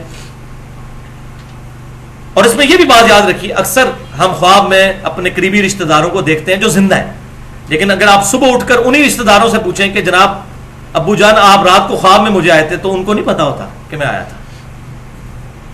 تو آپ خواب میں یہ جو اکثر لوگ کہتے ہیں نا پیر صاحب آگے فجر کے ٹائم جگا جاتے ہیں، تو پیر صاحب کو پوچھیں ان کو نہیں پتا ہوتا۔ یہ تمثیلی سارے معاملات ہوتے ہیں، ہوتے شیطان آ جائے، اللہ تبارک و تعالیٰ کی طرف سے کوئی معاملہ ہو جائے۔ تو یہ جو کہتے ہیں نا پیر صاحب آ کے جگاتے ہیں، تو ان کو کہ اسی ٹائم پیر صاحب کو فون کریں کہ آپ رات کو کدھر تھے، تو اگر بتا جائیں تو پھر ہمیں پکڑ لیں آ کے۔ تو یہ تمثیلی معاملات ہوتے ہیں، انسان سوچتا رہتا ہے اور یہ معاملات انسان کے ساتھ ایسے ہوتے ہیں۔ تو ایک پورا اللہ تبارک و تعالیٰ کا ایک سمجھ لیں محکمہ ہے۔ ہاں انبیاء اکرام علیہ السلام کے خواب ڈیفینیٹ وہی ہوتے ہیں، اس میں کوئی شک ہی نہیں ہے، اور قرآن پاک اس پر گواہ ہے۔ کئی ایک جگہوں میں آیات قرآن پاک میں موجود ہیں۔ آپ کے پیپر کے اوپر آخری دو جو آیات کراس ریفرنس کے طور پر ہیں، آیت نمبر 11 اور 12 سورہ الصافات کی آیت نمبر 102۔ بسم اللہ الرحمن الرحیم۔ ابراہیم علیہ السلام کا ذکر ہو رہا ہے کہ وہ اپنے بیٹے سے گفتگو کرتے ہوئے کہتے ہیں قال یا بنی انی ارا فی المنام، اے میرے بچے میں نے خواب میں دیکھا ہے، انی اذبحک فانظر ماذا ترى، کہ میں تجھے ذبح کر رہا ہوں، اب بتا کہ تیری کیا رائے ہے۔ قال یا ابت افعل ما تؤمر، فرما بردار بچے نے کہا اے ابا جان کر گزریے جو آپ کے رب نے آپ کو حکم دیا ہے۔ اللہ اکبر۔ ستجدنی انشاءاللہ من الصابرین، ان قریب آپ مجھے صابرین میں سے پائیں گے۔ اب ایک بچے کو ذبح کرنا یہ اتنا بڑا ایکٹ ہے، بغیر وحی کے ممکن نہیں ہے، اور یہ آیا کہ قرآن پاک میں اللہ تعالیٰ نے فرما دیا انی ارا فی المنام، میں نے خواب میں دیکھا ہے۔ لہذا نبی کا خواب ایگزیکٹ وہی ہوتا ہے۔ لہذا جو ہمارے پیغمبر صلی اللہ علیہ وسلم نے جامع ترمذی کا میں نے حوالہ دیا 3235 نمبر حدیث، جو بالکل صحیح حدیث ہے، جسے امام بخاری نے بھی توثیق کی، امام ترمذی نے بھی توثیق کی، شیخ البانی نے بھی توثیق کی، شیخ زبیر علی زئی صاحب نے بھی توثیق کی کہ نبی صلی اللہ علیہ وسلم نے خواب میں اللہ کو دیکھا، تو وہ بالکل وحی الہی۔ دوسرا ہمارے پیغمبر صلی اللہ علیہ وسلم کے بارے میں یہ سورہ الفتح کی آیت نمبر ہے 27، لقد صدق اللہ رسولہ الرؤیا بالحق، بے شک اللہ تعالیٰ نے سچا کر دکھایا اپنے رسول کا خواب کہ بے شک تم ضرور داخل ہوگے مسجد حرام میں امن کی حالت میں۔ یہ نبی صلی اللہ علیہ وسلم کو خواب دکھایا گیا تھا، اور وہی ہوا۔ صلح حدیبیہ کے موقع پر تو نہ جا سکے، لیکن اس سے اگلے سال اللہ تعالیٰ نے 3 دن کے لیے مکہ شریف کفار مکہ نے چھوڑ دیا، اور صحابہ کرام نے اور نبی صلی اللہ علیہ وسلم نے اللہ تعالیٰ کے اذن سے وہاں پر جا کر عمرہ ادا کیا، اور وہ خواب سچا کر دکھایا۔ اب یہاں پر بڑی اہم بات کہ ختم نبوت کے بعد اب قیامت تک کے لیے صرف ایک ذریعہ ہے غیبی خبروں کا، اور وہ ہے خواب، اکلوتی شکل، جو میں پہلے حدیث بیان کر چکا صحیح بخاری سے، انٹرنیشنل نمبر کے مطابق 6990 کے نبوت کی خبروں میں سے اب صرف خواب باقی ہیں، مبشرات باقی ہیں، اور پھر فرمایا یہ خواب ہے۔ دوسری حدیث صحیح بخاری اور صحیح مسلم کی متفق علیہ حدیث ہے کہ مؤمن کا خواب نبوت کی خبروں کا 46واں حصہ ہے۔ مومن کا خواب، انبیاء کا تو خواب ہے ہی ہے، مومن کا خواب بھی۔ اس خواب کے ذریعے اللہ تعالیٰ مستقبل کی خبر بھی دے سکتا ہے اور دین کا کوئی مسئلہ بھی بتا سکتا ہے، لیکن اس میں خواب حجت نہیں ہوں گے، کتاب و سنت پر پیش کیا جائے گا۔ مستقبل کی خبر کسی کو خواب میں دکھائی جا سکتی ہے، لیکن وہ جب تک خبر واقع نہ ہو جائے کوئی کہہ نہیں سکتا کہ یہ بات ٹھیک تھی، وہ ہونے کے بعد پتہ چلے گا۔ مثال کے طور پہ میں آپ کو اپنا پرسنل ایک واقعہ بتاتا ہوں۔ اگست 2005 کی بات ہے، یعنی تقریباً 8 سے سمجھ لیں 7-8 سال پہلے کی، کہ میں نے خواب میں دیکھا کہ اللہ تعالیٰ نے مجھے ایک بیٹی دی ہے، اور مجھے وہ اس کی شکل بھی پورا فیچرز دکھائے گئے خواب میں، اگست 2005 میں۔ اور اس کے پھر 4 مہینے کے بعد 3 دسمبر 2005 کو اللہ تعالیٰ نے مجھے الحمدللہ بیٹی کی دولت سے نوازا، اور ایگزیکٹ وہی شکل تھی جو میں نے 4 مہینے پہلے خواب میں دیکھی تھی۔ اب وہ جب تک واقعہ نہ ہو جاتا، میں نے بیٹی دیکھی تھی، بیٹا پیدا ہو جاتا تو میرا خواب غلط ہوتا، اور پھر شکل بھی وہی، تو اس چیز سے اب کنفرم ہو گیا کہ یہ غیبی خبر تھی۔ اس طرح آپ کے ساتھ بھی کئی معاملات ہوئے ہوں گے، لیکن دین کے معاملات جو ہیں وہ اگر خواب میں ایسے معاملات ہوں وہ حق ہو سکتے ہیں، لیکن ان کو کتاب و سنت پر پیش کیا جائے گا۔ ایسا نہیں ہے کہ کتاب و سنت کے بغیر کسی کی ذاتی انٹرپریٹیشن مان لی جائے۔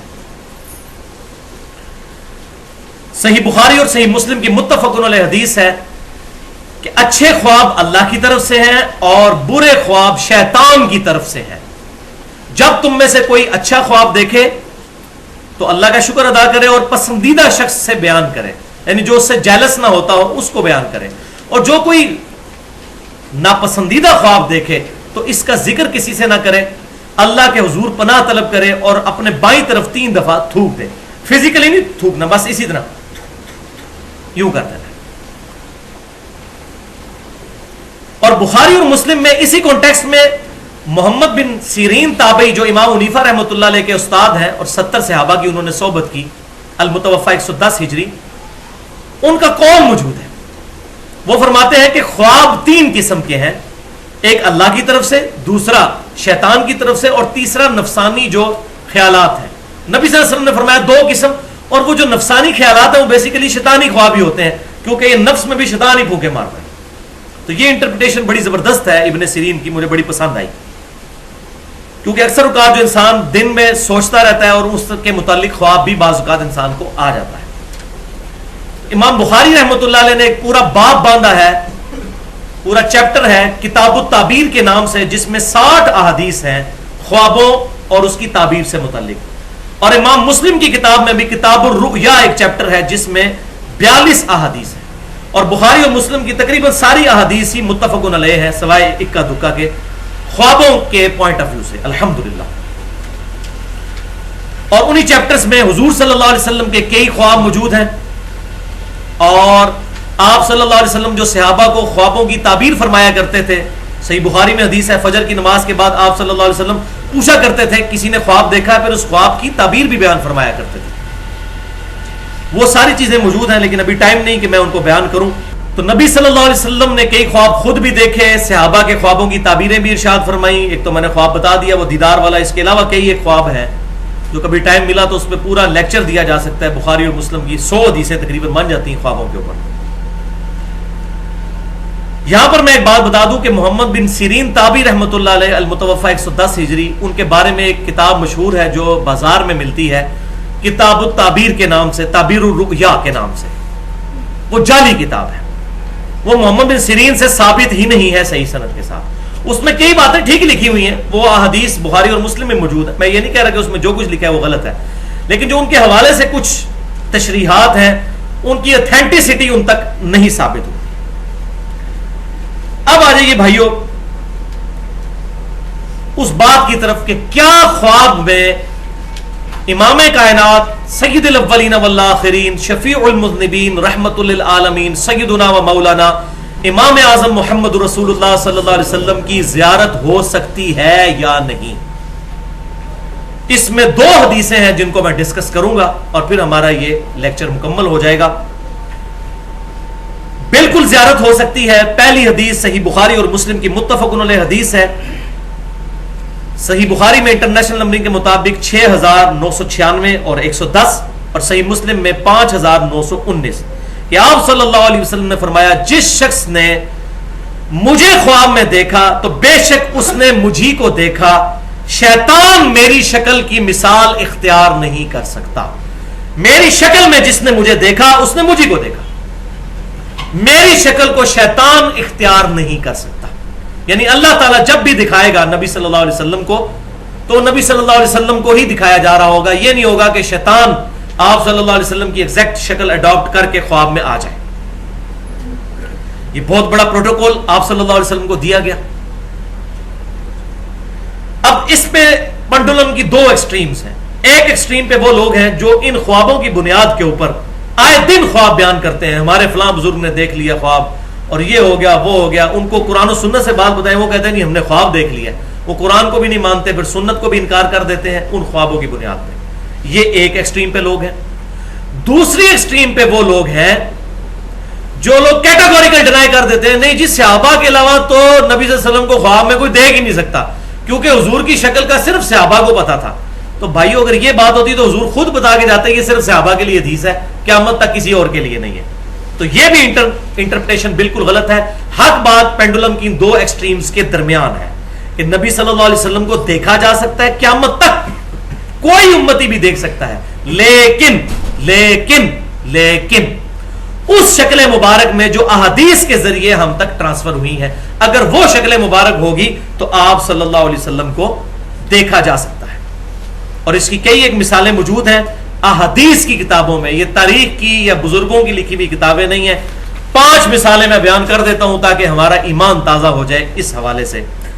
صحیح مثال نمبر 1 مسند امام احمد میں انٹرنیشنل نمبرنگ کے مطابق 2165 نمبر حدیث ہے کہ آپ صلی اللہ علیہ وسلم کی وفات کے 50 سال کے بعد 61 ہجری میں سیدنا عبداللہ ابن عباس رضی اللہ تعالیٰ عنہ صحابی نے حضور کو خواب میں دیکھا، اور یہ حدیث مشکات میں 6181 نمبر ہے۔ شیخ البانی بھی اسے صحیح کہتے ہیں، شیخ زبیر علی زئی صاحب نے بھی اس پر صحت کا حکم لگایا، پوری امت اس کو نقل کرتی ہے یہ الحمدللہ۔ ابن عباس کہتے ہیں کہ ایک دن دوپہر کے وقت میں نے نبی صلی اللہ علیہ وسلم کو خواب میں دیکھا، آپ صلی اللہ علیہ وسلم پریشان، بال بکھرے ہوئے، پرانگدہ حالت، اور ہاتھوں میں ایک خون کی شیشی اٹھائی ہوئی ہے جس کے اندر خون ہے۔ میں نے پوچھا اے اللہ کے نبی میرے ماں باپ آپ پر قربان، یہ آپ کی کیا حالت ہے؟ آپ صلی اللہ علیہ وسلم کو کس نے غمناک کر دیا؟ تو آپ صلی اللہ علیہ وسلم نے فرمایا کہ یہ میرے حسین اور ان کے ساتھیوں کا خون ہے، آج صبح سے کربلا میں میں اس خون کو سمیٹ رہا ہوں، میرے حسین اور اس کے ساتھیوں کو وہاں پر شہید کر دیا گیا۔ ابن عباس کہتے ہیں کہ میں گھبرا کے اٹھا، میں نے وہ دن اور تاریخ نوٹ کیا، وہ 10 محرم 61 ہجری تھا، اور بعد میں خبر آئی، ظاہر ہے اس وقت کوئی انٹرنیٹ نہیں تھا، کوئی موبائل فون سروس نہیں تھی، کتنے عرصے کے بعد خبر آئی کہ اسی دن سیدنا حسین اور ان کے ساتھیوں کو ظلماً شہید کیا گیا فرات کے کنارے، والعیاذ باللہ تعالی۔ اس کی ڈیٹیل پوری سننی ہو تو مسئلہ نمبر 61 کے نام سے حسینیت اور یزیدیت کا تحقیقی جائزہ اہل سنت پاک.com پر میری پوری گفتگو موجود ہے، جو ایکسپلوسیو گفتگو ہے الحمدللہ، 2.25 گھنٹے کی۔ تو یہاں پر یہ الفاظ ہے کہ میں صبح سے ان کا خون جمع کر رہا ہوں، تو میں وہی بات کروں گا، یہ بات تمثیلاً ہے۔ اپنے ماں باپ کو آپ خواب میں دیکھیں، ان سے پوچھیں، ان کو نہیں پتا ہوگا کہیں بھی معاملہ، یہ اللہ تبارک و تعالیٰ کا ایک پورا انسٹیٹیوٹ ہے، یہ مثال کے طور پر تمثیلاً بات دکھائی جاتی ہے۔ صحیح بخاری میں موجود ہے، آپ صلی اللہ علیہ وسلم نے خواب دیکھا کہ آپ کے سامنے بھینس ذبح ہو رہی ہے، تو آپ صلی اللہ علیہ وسلم نے فرمایا اس کی تعبیر میں نے کہی ہے، یہ کی ہے کہ غزوہ احد میں مسلمانوں کو تکلیف پہنچے گی، اور وہی ہوا، 70 صحابہ شہید ہوئے۔ اب بھینس تو ہندوؤں کے نزدیک معتبر ہے، تو نبی صلی اللہ علیہ وسلم کو ایک مثال کے طور پر ایک خون دکھایا گیا بھینس کے ذبح ہونے کا، اتنا خون، مراد اس سے یہ تھی کہ صحابہ کرام کثرت کے ساتھ ذبح ہوں گے۔ اللہ ان سے راضی ہو اور ہمیں بھی قیامت والے دن ان کا ساتھ نصیب فرمائے جنہوں نے اسلام کے لیے قربانیاں دی الحمدللہ۔ صحیح خواب نمبر 2 کی مثال صحیح مسلم میں ہے، انٹرنیشنل نمبرنگ کے مطابق 79 نمبر روایت ہے، مقدمے کے اندر ہی امام مسلم رحمۃ اللہ علیہ لے کر آئے ہیں کہ سیدنا علی بن مسہر تبع تابعی، یہ تابعی بھی نہیں ہے، تبع تابعی ہیں، وہ کہتے ہیں کہ میں نے اور حمزہ نامی ایک تبع تابعی نے ابان بن ابی عیاش المتوفا 140 ہجری جو ایک کذاب تابعی تھا 140 ہجری میں فوت ہوا, اس سے میں نے 1000 احادیث نقل کی ہیں, امام مسلم لے کر آ رہے ہیں. وہ کہتے ہیں بعد میں اپنے کلاس فیلو جب حمزہ کو ملا تو میں نے اس سے ذکر کیا کہ ہم نے اس سے جو احادیث نقل کی, تو حمزہ نے بتایا کہ بھائی میرے, مجھے نبی صلی اللہ علیہ وسلم کی خواب میں زیارت ہوئی اور میں نے ابان بن ابی عیاش سے سنی ہوئی 1000 حدیثیں حضور کے سامنے زبانی پڑھی خواب میں. حضور نے صرف 5 یا 6 حدیثوں کی تصدیق کی, باقی سب کے بارے میں فرمایا یہ میری حدیثیں نہیں ہیں. یہ کہتے نہیں حدیث تو حدیث ہوتی ہے, وہی ڈگری تو ڈگری ہوتی ہے چاہے جعلی ہو یا اصلی, وہ جو پاکستانی سیاستدان کہتے ہیں حدیث تو حدیث ہوتی ہے چاہے جعلی ہو یا اصلی, کتابوں میں تو آ گئی نا. یہ سن لیں, صحیح مسلم کی پہلی حدیث ہی مقدمے میں یہ ہے کہ جس نے میری طرف جھوٹی حدیث منسوب کی وہ اپنا مقام دوزخ میں دیکھ لے, ولیعوذ باللہ تعالی. اور یہ بخاری میں بھی حدیث ہے, اس میں میرا پورا لیکچر ہے مسئلہ نمبر 36 کے نام سے, 1.5 گھنٹے کی گفتگو, ضعیف الاسناد اور من گھڑت احادیث کے فتنے کا تحقیقی جائزہ. اس میں نے کئی ایک مثالیں اس کی بیان کی. یہ ابان بن ابی عیاش وہی راوی ہے, یہ وہی خبیث ہے جس کو اہل سنت اور اہل تشیع دونوں کذاب کہتے ہیں, اور پھر وہی ہمارے اہل تشیع میں سے رافضی جو ہیں وہ اسی کی روایت پیش کرتے ہیں جی سیدنا عمر نے حضرت فاطمہ کے گھر کو آگ لگا دی تھی, ولیعوذ باللہ تعالی. اس حدیث میں بھی راوی یہ ابان ہے, یہ وہ خبیث راوی ہے, کذاب جھوٹا, ابان بن ابی عیاش. تیسری مثال خواب کی, سنن نبی داؤد میں انٹرنیشنل نمبر کے مطابق 5077 نمبر, سنن ابن ماجہ میں 3867 اور سنن نسائی الکبرى کے اندر بھی موجود ہے 9855. حماد تابعی کہتے ہیں کہ میں نے ابو عیاش رضی اللہ تعالیٰ عنہ سے ایک حدیث سنی, اور یہ ریفرنس الحمدللہ ہمارے اذکار والے کارڈ پہ بھی موجود ہے, صبح شام کے جو اذکار والا کارڈ ہے اہل سنت پاک.com پہ وہ رکھا ہوا ہے. کہتے ہیں میں نے حدیث سنی ابو عیاش رضی اللہ تعالیٰ عنہ سے. حماد تابعی کہتے ہیں کہ آپ صلی اللہ علیہ وسلم نے فرمایا, جس شخص نے صبح کے وقت ایک دفعہ پڑھ لیا لا الہ الا اللہ وحدہ لا شریک لہ لہ الملک ولہ الحمد وہو علی کل شیء قدیر, تو شام تک اللہ تعالیٰ اس کی شیطان سے حفاظت فرمائے گا, نمبر 1. نمبر 2, اس کو ایک غلام آزاد کرنے کا, اور وہ بھی اسماعیل علیہ السلام کی اولاد سے, ثواب عطا فرمائے گا. نمبر 3, اس کے 10 درجات بلند کر دے گا. نمبر 4, اس کے 10 گناہوں کو معاف کر دے گا. اور نمبر 5, اسے 10 نیکیاں عطا فرمائے گا. اب یہ 5 فضیلتیں ایک دفعہ یہ پڑھنے کی, اور جو شام کے وقت کرے گا تو صبح تک اللہ تعالیٰ اس کو محفوظ قلعے میں رکھے گا, اور یہی ساری فضیلتیں ہوں گی. اب اتنی بڑی فضیلت, حماد تابعی کہتے ہیں کہ نبی صلی اللہ علیہ وسلم کی مجھے زیارت ہوئی تو میں نے کہا یا رسول اللہ یہ آپ کی حدیث ہے, مجھے کنفرم کر دیجئے. دیکھیں ان لوگوں کو ہمیشہ نیکیوں کی فکر ہوتی تھی کہ اتنی بڑی فضیلت ہے, یہ حدیث صحیح ہے یا ضعیف ہے. تو آپ صلی اللہ علیہ وسلم نے فرمایا ابو عیاش نے سچ کہا, یہ میری ہی حدیث ہے الحمدللہ, اور اصول محدثین پر بھی حدیث صحیح ہے الحمدللہ. امام داؤد, امام نے ماجہ, امام نسائی تینوں نے نقل کیا. چوتھی مثال صحیح خواب کی, مسند امام احمد میں 3410 نمبر حدیث, اور شمائل ترمذی جو امام ترمذی کی ہے انٹرنیشنل نمبر کے مطابق 412 نمبر, جو میں نے داڑھی والے لیکچر میں بھی بیان کی کہ یزید الفارسی تابعی جو تھے, یہ وہ یزید ابن معاویہ نہیں ہے, یہ ایک تابعی ہیں جو مصحف لکھا کرتے تھے, قرآن کے کاتب تھے, ابن عباس کے شاگرد ہیں, اور ابن عباس سے انہوں نے کئی احادیث نقل کی ہیں. وہ کہتے ہیں کہ ایک رات میں نے خواب میں نبی صلی اللہ علیہ وسلم کی زیارت کی, اور آ کے اپنا خواب پھر ابن عباس سے بیان کیا. شمائل ترمذی کا جو آخری چیپٹر ہے خواب میں حضور کو دیکھنے کا بیان, اس میں یہ 412 نمبر حدیث ہے. 417 ٹوٹل حدیث ہیں, 412 نمبر یہ ہے, اور مسند امام احمد میں بھی موجود ہے.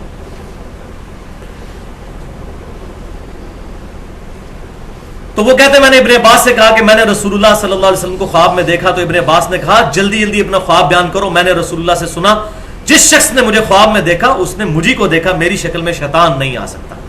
تو انہوں نے پھر بڑا پیارا خواب بیان کیا. اس کے اینڈ پر ابن عباس نے تصدیق کی کہ اگر تم بیداری میں بھی حضور کو دیکھ لیتے تو اس سے مختلف نہ پاتے, تم نے رسول اللہ ہی کو خواب میں دیکھا ہے. اب انہوں نے نہیں کہا کہ قیامت تک کوئی دیکھ ہی نہیں سکتا, وہ تابعی تھے, صحابی تو نہیں تھے جنہیں خواب دیکھا.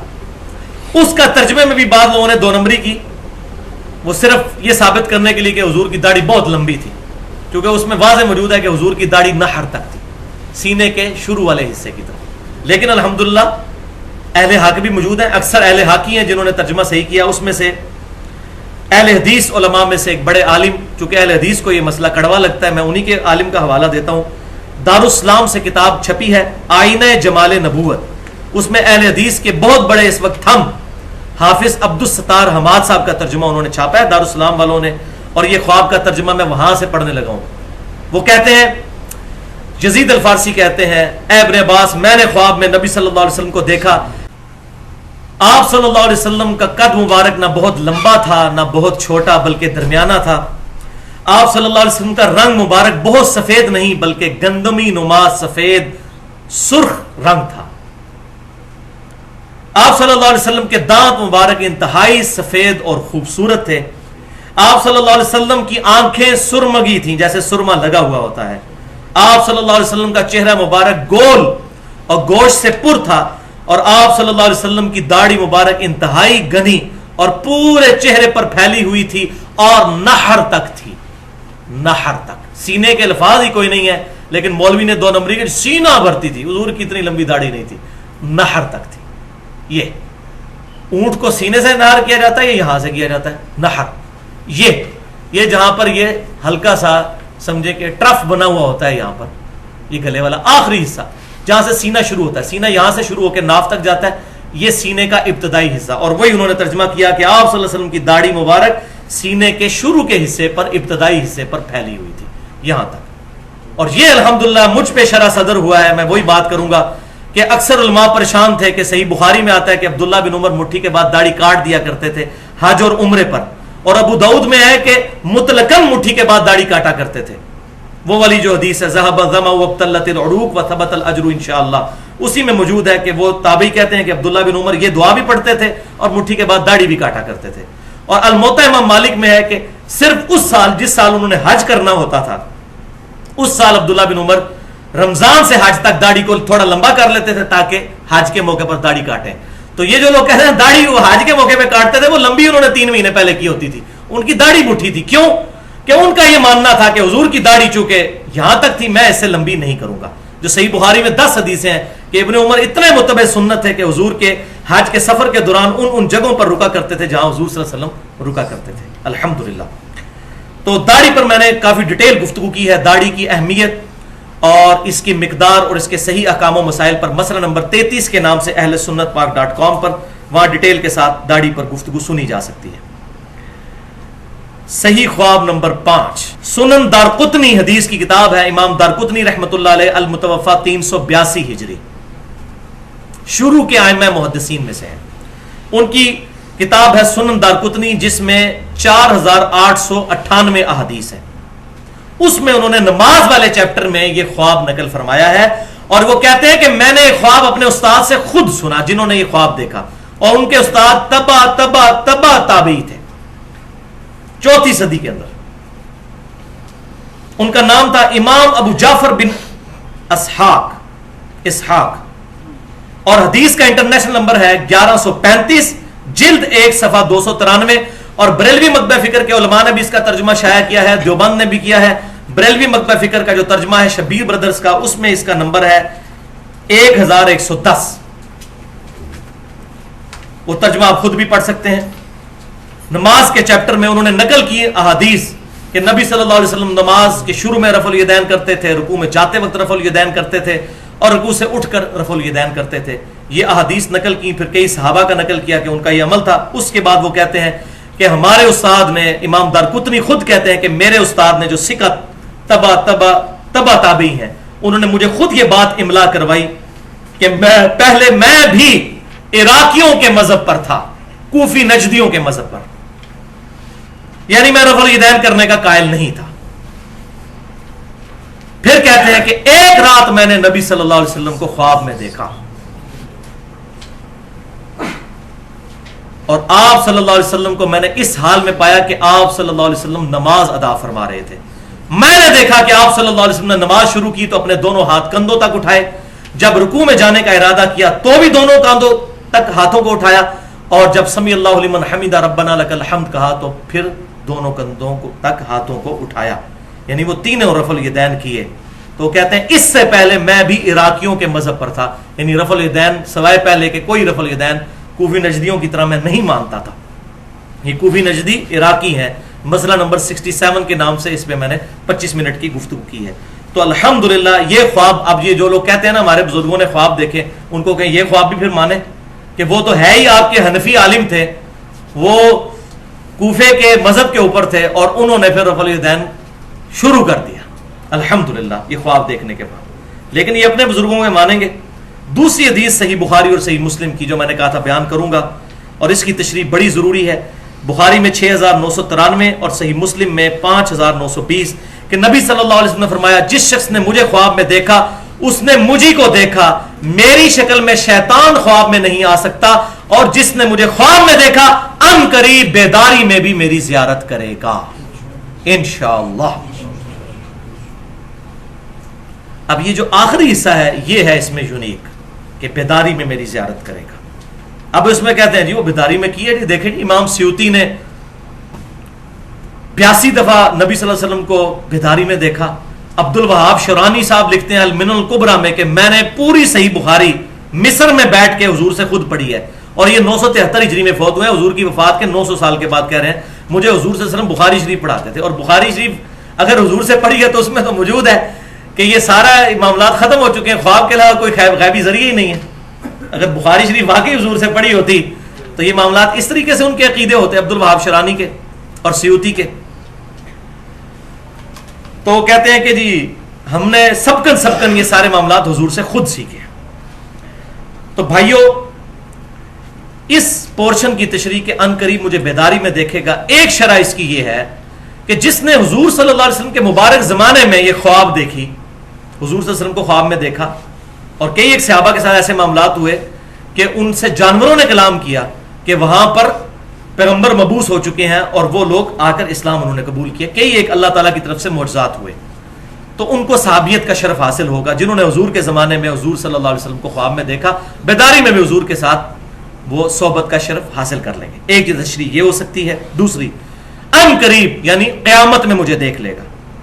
آپ کو جی قیامت تو بڑی دور ہے, نہیں بھائی, صحیح مسلم کے اندر حدیث ہے کہ آپ صلی اللہ علیہ وسلم جب بھی تقریر شروع کرتے تھے تو یہ خطبہ پڑھتے تھے جو میں پڑھتا ہوں, اما بعد فإن خیر الحدیث کتاب اللہ وخیر الہدی ہدی محمد صلی اللہ علیہ وسلم وشر الامور محدثاتها, یہ والا خطبہ کتاب الجمعہ چیپٹر صحیح مسلم. اس کے بعد آپ صلی اللہ علیہ وسلم فرمایا کرتے تھے میں اور قیامت اس طرح ساتھ بھیجے گئے ہیں جیسے یہ 2 انگلیاں.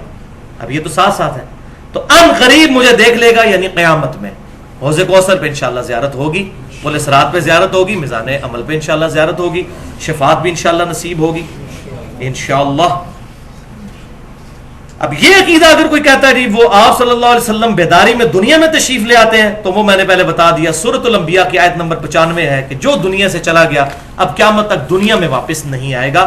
آپ صلی اللہ علیہ وسلم کا جسم مبارک مدینہ شریف کی قبر میں ہے, اور روح مبارک جنت الفردوس میں ہے, اور اس روح اور جسم کا ایک تعلق ہے جو برزخی ہے, جو حیات النبی کا مسئلہ میں نے مسئلہ نمبر 5 کے نام سے اہل سنت پاک.com پر اپلوڈ ہے.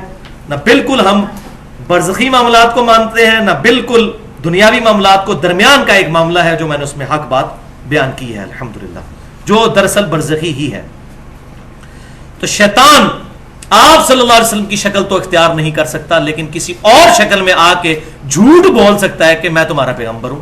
اور یہ میں اپنی طرف سے نہیں شرح کر رہا, اس پہ سارے لوگ متفق ہیں, بریلوی, دیوبندی, اہل حدیث, اہل تشیع, ان کی کتابوں میں بھی یہ بات لکھی ہوئی ہے. بلکہ بیداری میں غلام احمد قادیانی نے دعویٰ کر دیا تھا میں ذل محمد ہوں, کیا تھا نا دعویٰ, والعیاذ باللہ تعالی. مجھے کئی لوگ ملے ہیں جنہوں نے یہ بات کی جی ہم نے نبی صلی اللہ علیہ وسلم کو کلین شیو دیکھا ہے, اور ڈرتے ڈرتے خواب بیان کیا. تو میں نے ان کو کہا کہ آپ صلی اللہ علیہ وسلم کو نہیں دیکھا, آپ نے شیطان کو دیکھا. وہ کہتے ہیں نہیں جی ہمیں خواب میں بتایا گیا. اب ان کو اس حدیث کی شرح نہیں آتی تھی.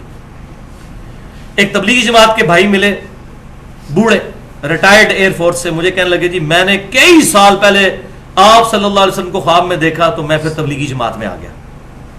میں نے کہا جی آپ نے کیا دیکھا؟ تو کہنے لگے جی سفید داڑھی, سفید پگڑی, سفید کپڑے, وہی جو ہمارا ایک کنسیپٹ ہے. میں نے کہا انا للہ و انا الیہ راجعون, مجھے لگتا ہے آپ نے شیطان کو خواب میں دیکھا. وہ کہنے لگا جی حدیث ہے. میں نے کہا الحمدللہ حدیث تو ہم ماننے والے ہیں, لیکن اس میں ہے کہ میری شکل میں. تو بھائی بخاری اور مسلم کی متفق علیہ حدیث ہے انس ابن مالک جنہوں نے 10 سال حضور کو وضو کروایا، وہ کہتے ہیں کہ وفات کے وقت اگر میں حضور صلی اللہ علیہ وسلم کے بال مبارک سر اور داڑھی کے ملا کے بھی گنتا تو 20 سے زیادہ سفید نہیں تھے، 20 سے زیادہ میرے سفید ہیں سر کے. اور حضور صلی اللہ علیہ وسلم کا معجزہ تھا کہ آپ کی داڑھی مبارک سیاہ تھی، صرف یہ کن پٹی پہ اکا دکا بال اور یہ بچی پہ، باقی پوری داڑھی مبارک کالی تھی، 20 سے زیادہ بال سفید نہیں. تو سفید داڑھی میں نبی صلی اللہ علیہ وسلم کو کیسے خواب میں دیکھ لیا؟ تو آپ صلی اللہ علیہ وسلم کو نہیں دیکھا. تو یہ میں جو کہہ رہا ہوں کہ یہ ہماری شرح نہیں، شروع سے صحیح بخاری میں جو شرح لکھی گئی سب سے بیسٹ، جس کو بریلوی، دیوبندی، اہل حدیث، اہل سنت کہلوانے والے تینوں گروہ مانتے ہیں، فتح الباری ابن حجر اسقلانی رحمۃ اللہ علیہ المتوفا 852 ہجری، ان کی لکھی ہوئی ہے صحیح بخاری کی شرح. اس میں انہوں نے لکھا ابن سیرین رحمۃ اللہ علیہ کا قول صحیح سند کے ساتھ کہ ان کو جب بھی کوئی آگے بتاتا تھا کہ میں نے نبی صلی اللہ علیہ وسلم کی خواب میں زیارت کی، تو کہتے تھے پہلے نشانیاں بتاؤ تم نے حضور کو کس طرح دیکھا. وہ کہتا تھا یہ دیکھا. اگر وہ نشانیاں احادیث کے ساتھ میچ کرتی تھی وہ توثیق کرتے تھے، اور اگر میچ نہیں کرتی تھی وہ کہتے تھے تم نے نبی صلی اللہ علیہ وسلم کو خواب میں نہیں دیکھا. اور یہ امام حنیفہ کے استاد ہیں ابن سیرین المتوفا 110 ہجری، تابعی ہیں. تو یہ اکثر لوگ شیطانی خواب دیکھتے ہیں اور پھر بیان بھی کرتے ہیں. ایک خواب جو میں نے مسئلہ نمبر 71B میں شیطانی خواب بیان کیا تھا، کشف المحجوب میں موجود ہے، بریلوی اور دیوبندی دونوں ترجمہ اس کا چھاپ رہے ہیں. امام حنیفہ کے چیپٹر میں موجود ہے کہ امام حنیفہ رحمۃ اللہ علیہ کی طرف یہ جھوٹا خواب، شیطانی خواب منسوب کر دیا، کیونکہ ان کی کوئی کتاب نہیں جس سے ہم یہ پرکھ سکیں. امام حنیفہ کہتے ہیں میں نے خواب میں دیکھا کہ میں نبی صلی اللہ علیہ وسلم کی قبر مبارک کھود کے اس میں سے حضور کی ہڈیاں جمع کر رہا ہوں. ولیعوذ باللہ. یہ ہمیں کہتے ہیں یا تو نبی کا عقیدہ نہیں مانتے، یہ نہیں مانتے. آپ صلی اللہ علیہ وسلم کا جسم مبارک بالکل صحیح حالت میں موجود ہے، یہ مسلمانوں کا اجماعی عقیدہ ہے، اس پہ کئی احادیث موجود ہیں الحمدللہ. تو جی بعد میں ابن سیرین سے پوچھا، دیکھا ابن سیرین کو وہاں فٹ کیا انہوں نے، ان کو پتا تھا ابن سیرین جو ہے وہ ان کے استاد ہیں، وہی ابن سیرین. ابن سیرین سے کہا استاد جی میں نے خواب دیکھی ہے. تو تعبیر انہوں نے کہا جی بیٹا پریشانی کی کوئی بات نہیں ہے، تم حضور کی سنتیں جمع کرو گے. پریشانی کی بات تو ہے بھائی، حضور کی سنتیں جمع کرنی تھی تو اللہ تعالیٰ یہ خواب دکھاتا کہ وہ دیکھ رہے ہیں کہ حضور کے برتن سمیٹ رہے ہیں، آپ سے ان کے کپڑے مبارک اکٹھے کر رہے ہیں، آپ کی چیزیں جمع کی جاتی، ہڈیاں. ولیعوذ باللہ تعالی، ولیعوذ باللہ تعالی. اس کے بعد میں کہتا ہوں جس میں ایمان کی اتنی سی بھی رتی موجود ہے نا، وہ کشف المحجوب کو نہیں چھاپے گا. اور جس کا مرشد نہ ہوئے وہ کتاب پڑھ لے، اے جناب پڑھے، جس کو مرشد نہ ملے وہ یہ کتاب پڑھ لے. اسی طریقے سے نور الدین زنگی والا واقعہ آپ نے اکثر سنا ہوگا. وہ یہودی تھے، نبی صلی اللہ علیہ وسلم کا جسم مبارک قبر سے نکالنا چاہتے تھے، تو آپ صلی اللہ علیہ وسلم نور الدین زنگی کو خواب میں اور کہا کہ جی پہنچ. ولیعوذ باللہ تعالی. اگر یہی معاملات ہونے ہوتے بھائیوں، تو جب یزید نے مسجد نبوی میں 3 دن تک گھوڑے باندھے تھے اور وہ مسجد نبوی میں لید بھی کرتے رہے واقعہ حرہ کے دوران، اس وقت نبی صلی اللہ علیہ وسلم نے کسی کو کیوں نہیں بلایا؟ دنیا بقدر ایفٹ ہے. دنیا میں یزید کے دور کے اندر صحیح مسلم میں موجود ہے، خانہ کعبہ کو اس نے آگ بھی لگائی، شہید کر دیا. حجاج بن یوسف نے دوسری دفعہ کیا، لیکن وہ لشکر ابابیل والا ابراہ کے لیے آیا، ان کے لیے نہیں آیا. یہ اللہ کا معاملہ ہے کب یہ معاملات کرے. تو نبی صلی اللہ علیہ وسلم کے جسم مبارک کی حفاظت کے لیے آپ صلی اللہ علیہ وسلم کو کسی، تو اب پھر اس میں یہ بول دوں ان کے والے عقیدے سے کہ حضور نے وہ امتیوں سے مدد مانگ لی تو امتی حضور کے مشکل کشا ہوئے، معاذ اللہ استغفر اللہ. تو یہ جھوٹا واقعہ، اس کی کوئی سند نہیں ہے. اس بندے نے واقعہ بیان کیا ہے سمہودی نے، وہ 10ویں صدی ہجری کا بندہ ہے، 9ویں کے بالکل اینڈ پہ پیدا ہوا، 10ویں میں فوت ہوا 911 ہجری میں. اور اس نے جو یہ واقعہ بیان کیا وہ اپنے سے بھی تقریباً 300-400 سال پہلے کا واقعہ، اور سند کوئی بیان نہیں کیا، یہ بے سند واقعہ ہے. میں ساری جماعتوں کے ساتھ رہوں، سب لوگ تھوک کے حساب سے اس طرح کے خواب بیان کرتے ہیں. آپ دعوت اسلامی میں یہ سبز پگڑیوں والی جماعت میں چلے جائیں، انہوں نے پوری کتابیں چھاپی ہوئی ہیں دعوت اسلامی کی بہاریں، اس میں اتنے واقعات ہیں کہ جی نبی صلی اللہ علیہ وسلم ملتان اجتماع میں آئے اور ساروں کے لیے بشارت فرمائی کہ سب بخشے گئے جتنے اجتماع میں آئے، اور سارے کہتے ہیں سبحان اللہ. ٹھیک ہے جی. اچھا، تذکرہ صدر الشریعہ، مفتی امجد علی صاحب کے اوپر ایک کتاب لکھی ہے الیاس قادری صاحب نے، جنہوں نے بہار شریعت لکھی، مفتی امجد علی احمد بریلوی صاحب کے خلیفہ، ان پر لکھی ہے کہ ان کی اس کتاب کے اندر ایک بزرگ کا واقعہ لکھا کہ وہ بزرگ بیمار ہو گئے تو 40 دن تک حضور صلی اللہ علیہ وسلم اس بزرگ کی شکل میں آ کے ان کے شاگردوں کو جو ہے وہ پڑھاتے رہے. یعنی اب حضور کہہ رہے ہیں میری شکل میں شیطان نہیں آ سکتا، اس بزرگ کی شکل میں جب آئیں گے، نبی صلی اللہ علیہ وسلم کی شکل مبارک سے بڑھ کے کس کی شکل خوبصورت ہو سکتی ہے؟ وہ کسی امتی کی شکل میں آئیں گے. وہ شیطان ہی آیا تھا اصل میں، اگر آیا تھا تو اس قسم کے واقعات لکھتے ہیں. اس کو وہ کہتے ہیں جی دعوت اسلامی کی بہار ہے. بالکل اسی طریقے سے ہمارے تبلیغی جماعت کے بھائی جو ہیں, رائے ونڈ والی جو پارٹی ہے, وہ بھی اس طرح کے واقعات, اس کو کارگزاری کا نام, جی جماعت آئی کارگزاری سنیں, اور ان کے عام آدمی کو کہتے ہیں جی ہمارے بزرگوں نے منع کیا, حاجی عبد الوہاب صاحب منع کرتے ہیں, حضرات منع فرماتے ہیں, لیکن حضرات کو یہ حاجی عبد الوہاب صاحب تو یہ نبی صلی اللہ علیہ وسلم کے مشورے سے سارا کام لے کے چل رہے ہیں. یہ کمرہ ہے جہاں نبی صلی اللہ علیہ وسلم تشریف لاتے ہیں رائے ونڈ میں, ٹھیک ہے.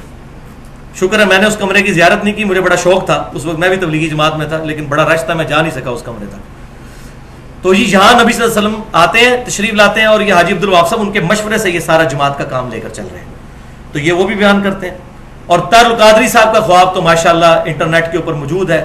انہوں نے یہاں تک کہہ دیا کہ جی نبی صلی اللہ علیہ وسلم نے واپسی پہ مدینہ شریف جانے کے لیے مجھ سے ٹکٹ مانگا, اور ٹیکسی کا کرایہ بھی یہاں پر پھرنے کے لیے مجھ سے مانگا, اور پھر وہ کہتے ہیں جی میں نے خواب دیکھا ہے, اللہ کی قسم میں جھوٹ نہیں بولتا, اور میں طاہر القادری صاحب, الیاس قادری صاحب, حاجی عبد الوہاب صاحب, ان سارے بزرگوں کی 100% تصدیق کرتا ہوں کہ واقعی یہ خواب دیکھتے ہیں.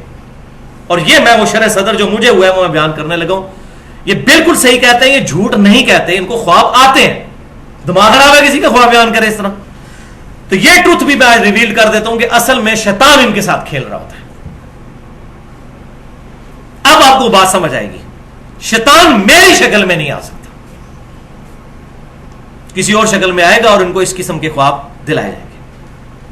اور اگر کوئی کہتا ہے جی نہیں نہیں یہ رحمانی خواب ہیں اور نبی صلی اللہ علیہ وسلم تو خواب میں آتے ہی آتے ہیں, تو پھر میں وہی علمی جواب اور پھکی والا جواب دوں گا جو میں پہلے دے چکا, کہ پھر سنن دارقطنی میں انٹرنیشنل نمبر کے مطابق 1135 نمبر حدیث ہے. امام دارقطنی نے اپنے استاد ابو جعفر احمد بن اسحاق سے نقل کیا کہ وہ کہتے ہیں کہ میں بھی پہلے خود کوفیوں کے مذہب پہ تھا اور رفع الیدین کا قائل نہیں تھا, پھر میں نے نبی صلی اللہ علیہ وسلم کو خواب میں دیکھا کہ آپ صلی اللہ علیہ وسلم نے نماز شروع کرتے وقت رفع الیدین کیا, رکوع میں جاتے وقت کیا, اور رکوع سے اٹھتے وقت, تو میرے موقف جو ہے اس معاملے میں پھر چینج ہو گیا, اس میں امپلائڈ ہے یہ بات. تو یہ پھر کہے کہ یہ خواب ہے تو آپ بھی سب کے سب رفع الیدین شروع کر دیں, اتنے بڑے بزرگ کا خواب ہے, اور یہ بزرگ کوئی آج کے نہیں ہے, 900,000 سال پرانے بزرگ ہیں, یہ 1000 سال پرانے بزرگ, تو خواب مانے پھر کہیں گے نہیں ہم اپنے بزرگوں کا ہی خواب مانتے ہیں. تو یہ اپنے بزرگوں کے خواب کیا بیداری میں ان کے معاملات مانتے ہیں. اور اس حد تک یہ آخر کے لیے میں نے واقعہ رکھا تھا جو مشہور ہے, ہمارا جو ریسرچ پیپر ہے رسول اللہ کی آخری وصیتیں صلی اللہ علیہ وسلم, ریسرچ پیپر نمبر 1, اس پہ بھی میں نے یہ واقعہ ڈالا ہے, یہ میں اینڈ پہ بیان کر دیتا ہوں. فضائل اعمال کے اندر جو چیپٹر الگ سے فضائل درود اور فضائل حج چھپا ہوا ہے, فضائل حج جو رائے ونڈ سے کتب خانہ فیضی سے شائع ہوتی ہے لاہور سے, واقعہ نمبر 12 صفحہ 166, اور الیاس قادری صاحب جو دعوت اسلامی کو لے کے چل رہے ہیں ان کی فضائل سنت کا چیپٹر ہے مصافہ اور معانقہ کی سنتیں اور آداب, اور اس کا صفحہ ہے 654. یہ پرانی فضائل سنت, نئی والے کا مجھے صفحہ نہیں پتا, یہ پرانی جو میرے پاس پڑی ہے جس سے میں بھی 10 سال تک درس دیتا رہا. اس میں وہ واقعہ نقل کرتے ہیں فضائل اعمال میں بھی فضائل سنت میں بھی کہ 555 ہجری میں نبی صلی اللہ علیہ وسلم کی وفات کے 550 سال کے بعد شیخ احمد رفائی قبر رسول پر حاضر ہوئے اور عربی کے اشعار پڑھے جن کا ترجمہ کچھ یوں تھا کہ اے اللہ کے رسول جب تک میں مصر میں تھا صلی اللہ علیہ وسلم تو میری روح آ کر آستانہ اقدس پہ حاضری دیتی تھی. اب یہ پتہ نہیں کون سی روح ہے جو جسم سے نکل کے وہاں پہنچتی پھر واپس چلی جاتی ہے. اب میں خود آیا ہوں, آپ صلی اللہ علیہ وسلم اپنا ہاتھ مبارک قبر سے باہر نکالیے, میں اس کو بوسہ دینا چاہتا ہوں. تو شیخ زکریا صاحب لکھتے ہیں 90,000 لوگوں کی موجودگی میں, یعنی بیداری میں.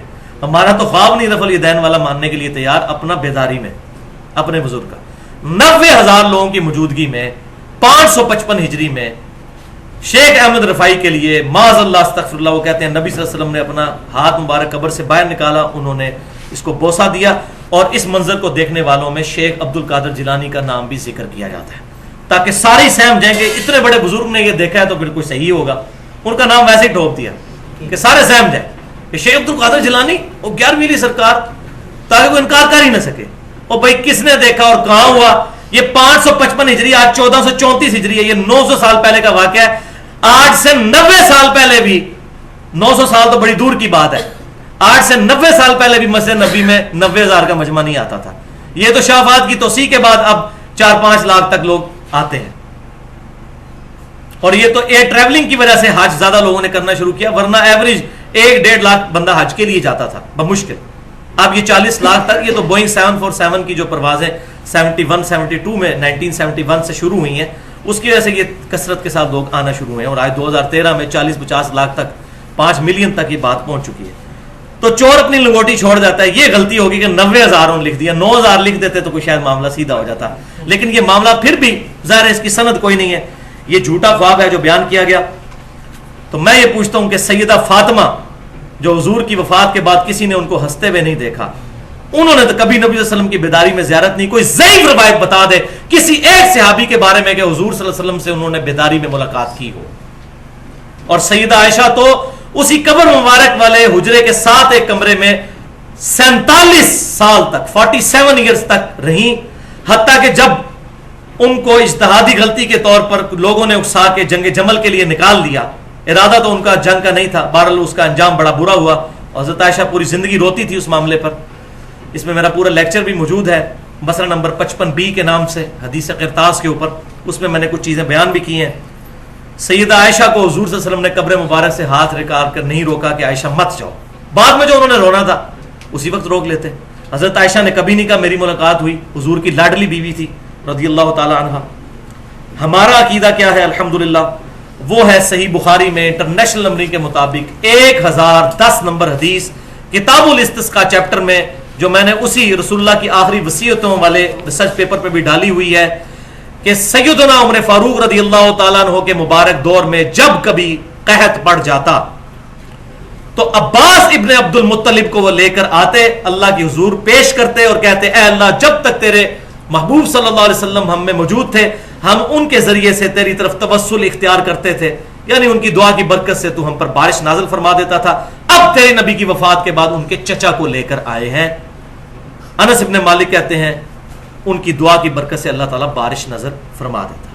تو سیدنا عمر قبر رسول پر جا کر نبی صلی اللہ علیہ وسلم سے نہیں مانگتے تھے، اور وہ بخاری کی اس حدیث کے راوی بھی حضرت عمر ہیں جو ایک سفر کے دوران پانی کم پڑ گیا تو سیدنا عمر کے مشورے سے حضور صلی اللہ علیہ وسلم نے اپنا مبارک ہاتھ ایک پانی کے پیالے میں رکھا اور پانی کے چشمے جاری ہوئے اور ہزاروں صحابہ نے اس پیالے میں سے پانی پیا۔ تو حضرت عمر کہہ سکتے تھے یا رسول اللہ صلی اللہ علیہ وسلم آپ صلی اللہ علیہ وسلم برزخی حیات کے ساتھ تو زندہ ہیں، ہمارا بھی الحمدللہ یہ عقیدہ ہے، لیکن ان کو پتا تھا کہ دنیاوی حیات نہیں، ہماری کمیونیکیشن نہیں ہو سکتی، تو آپ اپنا ہاتھ ہمارے قبر سے باہر نکالیں یا پیالہ لے کے آؤ، لوگ پیاسے مر رہے ہیں، یہ نہیں انہوں نے کیا۔ یہ ہے ہمارا عقیدہ، اور اس پہ میری ڈیٹیل کے ساتھ گفتگو بھی موجود ہے، مسئلہ نمبر 43 کے نام سے توسل اور وسیلہ کے صحیح احکام و مسائل اہل سنت پار.com پر 1.5 گھنٹے کی گفتگو ہے۔ اللہ تعالیٰ سے دعا ہے جو حق بات میں نے آج کہی ہمارے دلوں میں راسخ فرمائے، اگر جذبات میں میرے منہ سے کوئی غلط بات نکل گئی تو اللہ تعالیٰ ہمارے دلوں سے معاف کر دے، ہمیں کتاب و سنت کی تعلیمات پر عمل کر کے دوسرے بھائیوں تک پہنچانے کی توفیق عطا فرمائے۔ سبحانک اللہم و بحمدک اشہد ان لا الہ الا انت استغفرک و اتوب الیک وما علینا الا البلاغ المبین۔